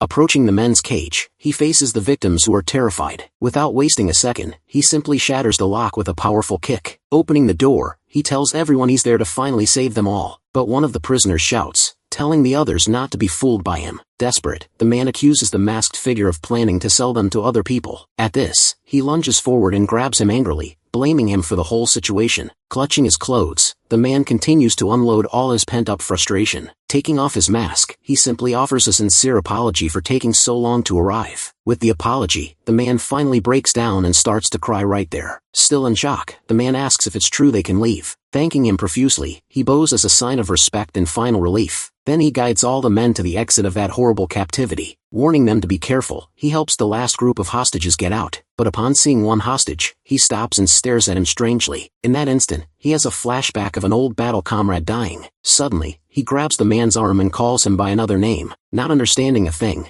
he apologizes and says he mistook him for someone. Thinking about what happened, he remembers the resemblance to his old friend. Remembering the conversation, he wonders what happened to his companions. Then he realizes he looked for them, but couldn't find any of them in the game. He questions if his friends don't exist in this new world he's in now. Then he sees images of each of his former teammates, but he remembers that the other game characters are all there as usual. Snapping out of his thoughts, his partner calls him to go up and continue the mission. Given the situation, he realizes he needs to find out the real reason for everything. Leading the hostages, he suddenly stops and tells everyone to wait a second. With his eyes glowing, he warns everyone that they are now completely surrounded. Then he reveals that the place is surrounded by enemies on all sides. With the ambush, the chat comments that his story is never normal. Sensing the energy, she says she recognizes that presence from somewhere familiar. At this, the hostages panic and wonder what's happening, but he just turns and assures them he'll get everyone out safely. Outside, several men in suits approach the abandoned warehouse. Advancing through the woods, the men prepare for a major raid on the location. Then they spot the group and rush to attack them all at once. Seeing the men, he punches a hole in the wall and tells everyone to wait. Soon after, a huge battle breaks out between the two groups in the warehouse yard. In the midst of the chaos, the Chad is impressed by the new enemy's powers. On the roof, a loud noise catches everyone's attention during the fight. Looking at the enemies, one of them prepares to use a special item.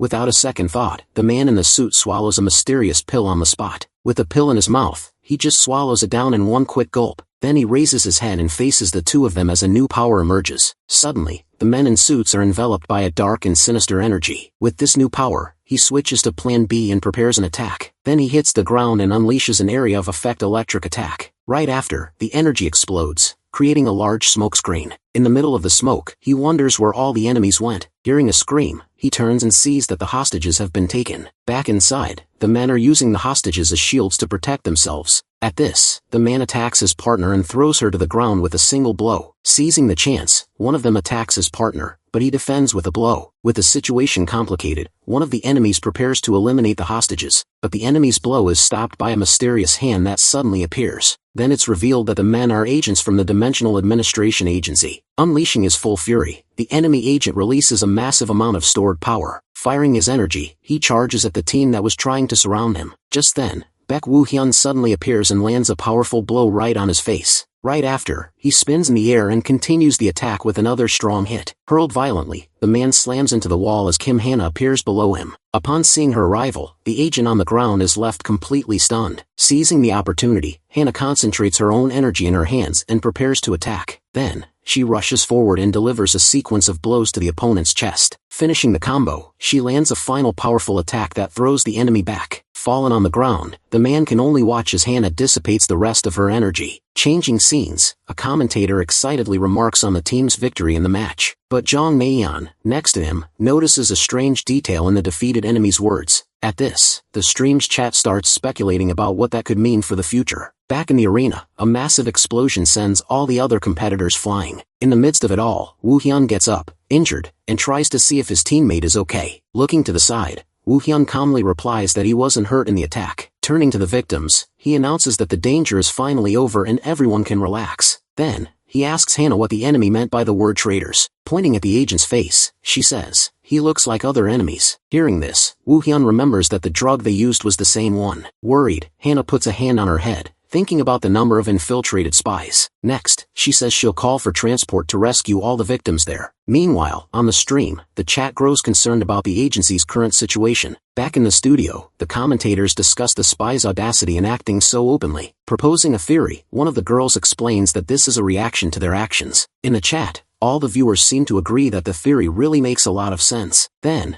Naeon gets ready to announce the next mission, but a notification pops up on the screen. Suddenly, a huge donation from anonymous viewer 62 appears with a mysterious message. Seeing the message, she quickly alerts Woo-hyun and sends its contents to him in the game. Receiving the alert, he starts reading the message, trying to understand its meaning. Saying she'll return to the agency, Hannah sees that Woo-hyun has other matters to attend to. At the same time, the strange chat gets curious about the player's secret plans. Soon after, now as his avatar, he walks through a dark and completely destroyed alley. Upon seeing the scene, the chat recognizes the path to the secret item shop. Then, he understands the mysterious message was a code for them to meet there. Stopping in front of a door, a security camera activates and watches him closely. Next, a mysterious figure comes down the stairs, saying they were waiting for him. Revealing itself, a teddy bear asks about the missions he accepted from the shop. The bear then asks what he found out about the Reverse Worlds laboratory. Before answering, Hejikal wants to know what he'll get for that new information. Seeing the amount, the viewers on the stream are shocked by the offered reward. Remembering the promised gift, he asks disdainfully if that was all the offer was. Because of this, the bear reveals that a group of people really wants to meet him in person. Hejikal is completely shocked to hear who the people looking for him now are. At this, the bear says it will tell him the rest after hearing everything he knows. Beginning to explain, he says he found all the researchers already dead at the site. He reveals that the monster was an intruder with an appearance identical to his. Hearing that, the bear desperately asks if he managed to defeat the mysterious creature, but he couldn't, because a demon lord appeared and destroyed the entire reverse world. Understanding everything, the bear realizes they were using test subjects in their research with demons. So, the bear asks for some proof, no matter how small, of what he saw. At this, the strange chat remembers that he took a sample from the secret lab.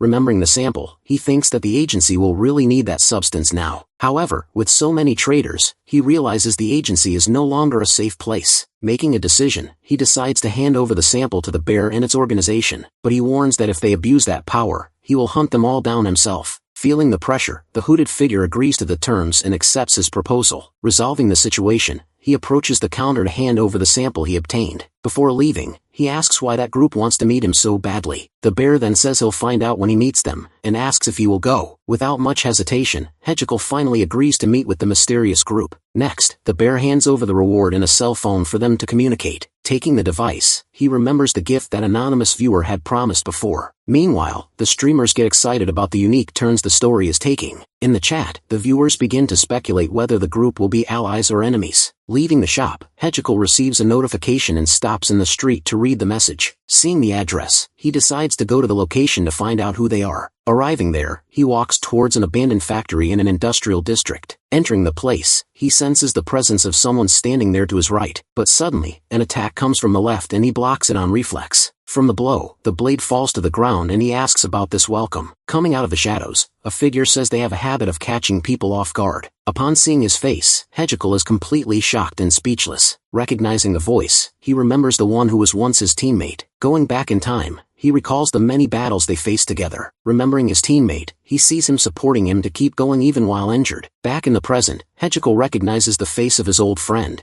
Kim Young-jun. When he asks how he's there, the man stares at him, confused, not recognizing him. Going back in time, a memory shows the same man inviting him to his organization. Then, at another time, he was teaching him how to use a blade in a training session. In the present, the man repeats the phrase, saying that only they understand the pain. Realizing the connection, he is shocked by the mysteries that link the worlds. Remembering his research, he found no one with that name in the new world. Then, a dark voice emerges in his mind, accusing him of having abandoned everyone. Surrounded by figures, the dark shapes call him a coward for running away. Soon after, several faces appear and call him a traitor for leaving. Among them, a woman stands out, asking him not to leave them behind. Struck by the memory, he sees himself huddled and traumatized in the corner of the room. Completely overwhelmed by guilt, he can only apologize quietly to himself. Then, he confesses that he was the only one who escaped, leaving his friend confused. On the stream, the chat is confused by the player's immersive reaction to the scene. Noticing his state, Young Jun grabs him firmly to bring him back to reality, telling him to calm down. The man says that everything is okay now. At that moment,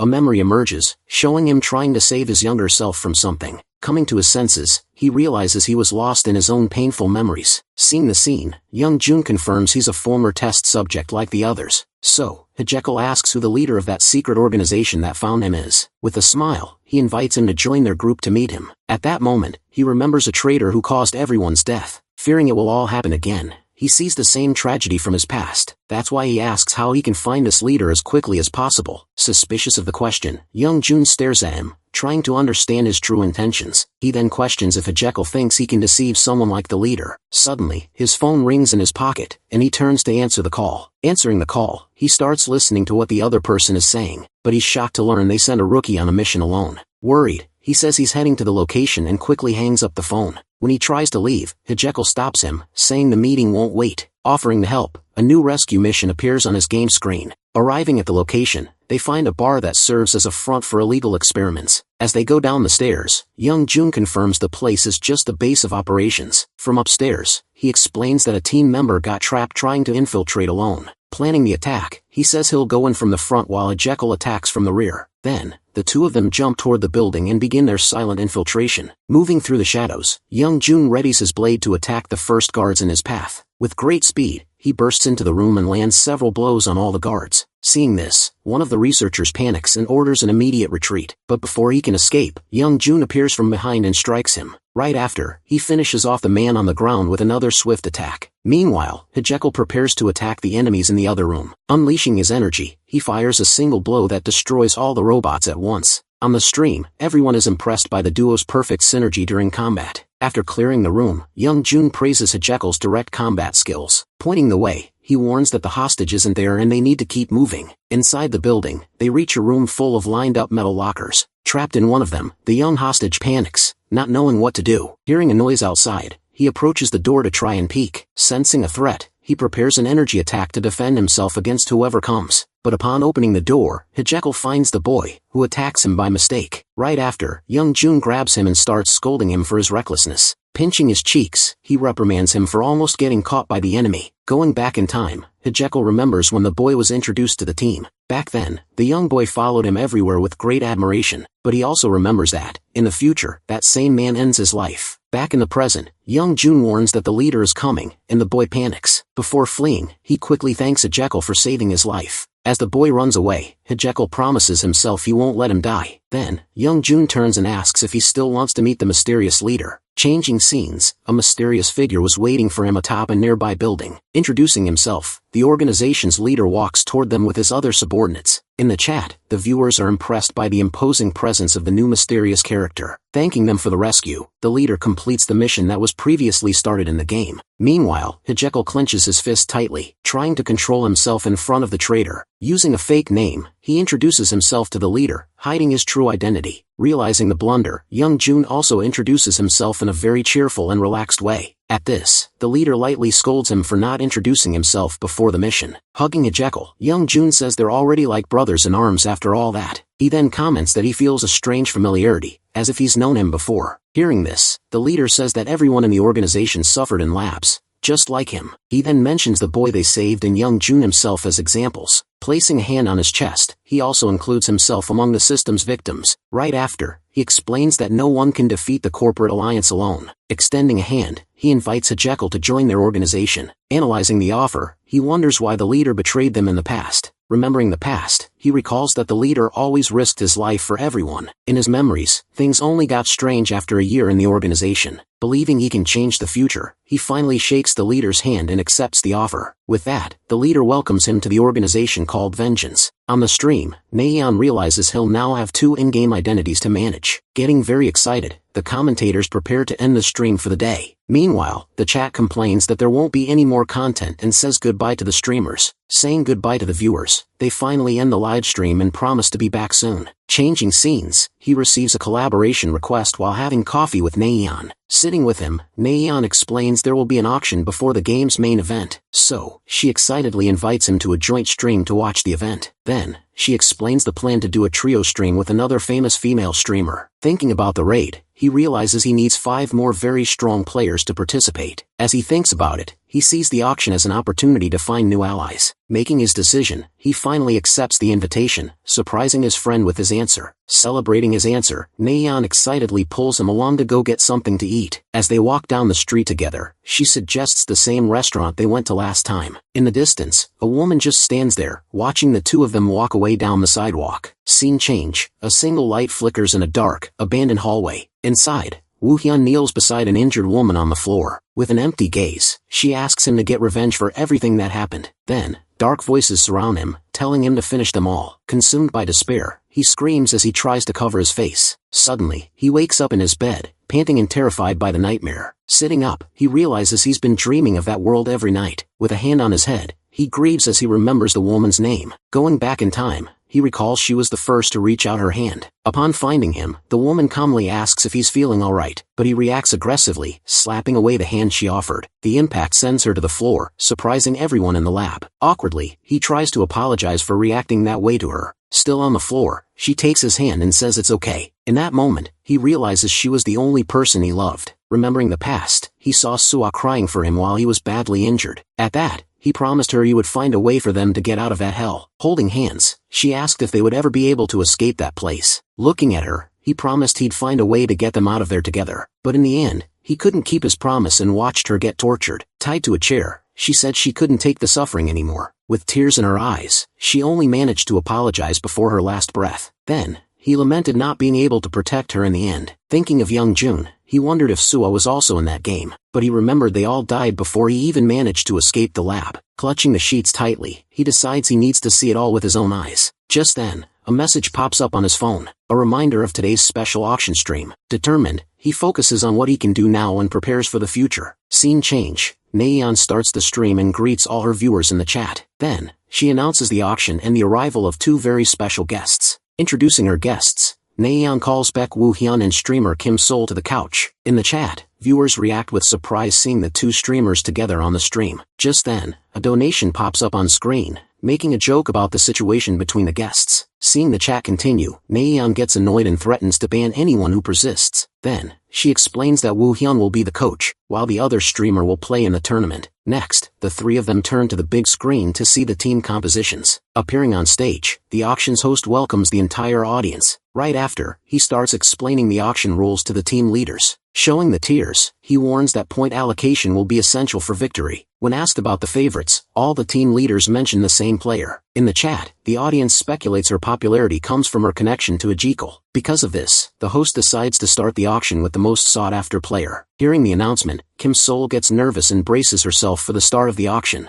At this, the chat starts discussing if the leaders will spend all their points on her. But suddenly, all the team leaders bet everything they have on the same player. In the chat, the audience laughs at the situation and comments on how much everyone values the coach. Shocked by the bet, the streamers are left confused about the tiebreaker criteria. Then, the host explains that the winner will be whoever pressed the button first. Celebrating wildly, the leader of Team Redog shouts with joy after winning the auction. But a leader says it's fine as he already got the player he wanted. Seeing his excitement, the chat comments on the risk of that betting strategy. Right after, the auction continues to pick the other members for the remaining teams. At the end of the stream, the screen shows the final composition of the 4 teams. A few days later, Woo-hyun arrives at the training center for the first meeting. There, Kim Sol finds him and asks if he received the captain's invitation. Remembering the messages, he thinks the captain is a very eccentric and slightly weird guy. Moving on, the 2 walk together to meet the rest of the team there. Arriving in the room, they find the captain welcoming them in an unusual way. Seeing his strength, Woo-hyun is impressed by his body control without any buffs. Realizing his potential, he believes the captain would be a great help in the raid. Excited, the captain kneels on the floor and welcomes the new coach. Next, he starts introducing all the other team members to Woo-hyun. Showing the summary, he reveals the team's full lineup with their respective ranks. Seeing the 2 bronze players, he decides he'll need to train them all rigorously. At this, the stream's chat doubts the team's ability to win the tournament. Full of energy, the captain asks if they can start training immediately. Without wasting time, Woo-hyun agrees and gets ready to start the first training session. Starting the training, he lands a blow on one of the members to test their endurance. Scene change. A person clicks their mouse to open a video online. At that, the screen shows an intense fight between Haejikal and a great demon lord. Sitting in his chair, a man with green hair watches the fight intently. Remembering the invitation, he rethinks the idea of participating in the new raid. With a smile on his face, he seems to have a plan in mind to join. Then, he starts typing quickly on his keyboard to send a mysterious message. In the message, he proposes a bet to decide if he'll join the raid team. Reaching the cup finals, Team Allen starts the match aggressively. Charging forward, Kang So-yeol lands a quick blow on her first opponent. Immediately after, Re-Dog seizes the opening and lands a devastating blow on the enemy. Watching the play, Naeon gets excited by the team's incredible performance. But the real standouts are the lower ELO players, surprising everyone.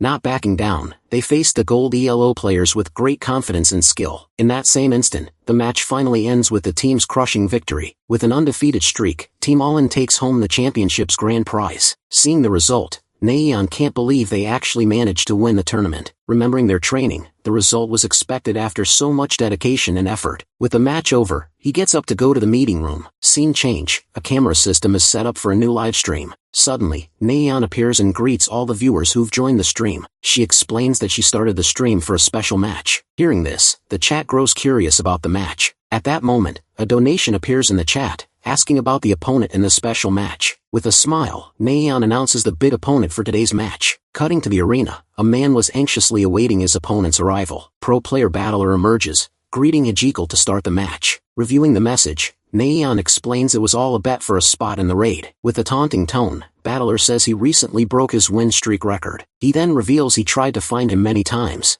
but could never get matched up. He also reveals he was the mysterious player who challenged him before. Full of confidence, he invites him to a real fight. No more messing around. Woo Hyun then asks if he will join the raid if he loses today's match. With a smile, he confirms he's already arranged everything with his agency to join. Scene change, the two appear in the battle arena as the confrontation begins. In the arena, battler reveals his Sea God build, which he uses outside of the league. Staring down his opponent, he's thrilled to finally have a real fight. Then, the two prepare for the clash, their gazes filled with determination. As the first round begins, battler immediately launches a water barrier at him, but Hijikal charges forward fearlessly, slicing through the wave of water with his sword. Mid-attack, he glares at his opponent with a determined look. Moving in quickly, he closes in on his rival and prepares another attack. Hijikal then stomps hard on the ground, shattering the frozen water's surface. Using the momentum, he strikes with his sword, and battler parries with a blow of his own. From the impact, Hijikal is thrown back, but he recovers in mid-air. Immediately after, battler leaps into the air to follow up with an aerial attack. Countering, Hijikal creates an ice wall that throws them both back. As he lands, he slides across the frozen surface, preparing for his next move. In the middle of the arena, the two face off, the ground completely destroyed by their battle. Watching the action, Naeon is impressed by the level of their fight. Meanwhile in the chat, the viewers comment on the player's creativity in the match. Realizing his rival's strength, battler gathers more energy for his next attack. Then he unleashes several water projectiles at Hijikal with full force. With a barrage of attacks, battler unleashes a huge volume of water, pressuring Hijikal in the arena. In the chat, the viewers are impressed that he can dodge all the attacks. While dodging, Hijikal admits he's surprised by his opponent's strength. Even with a low buff, he's impressed by the player's control and power. Parrying the projectiles, he never imagined someone could get this strong in this world. Determined to end the fight, battler summons a giant creature made of water. With a battle cry, he unleashes the massive water dragon at Hijikal. Seeing this, the viewers despair at the sheer size and power of the attack. Unintimidated, Hijikal charges forward and blocks the attack with his ice sword. But suddenly, he realizes something strange is happening to his opponent. Then, the water dragon dissolves in the air before landing the final blow. Confused, battler watches the scene,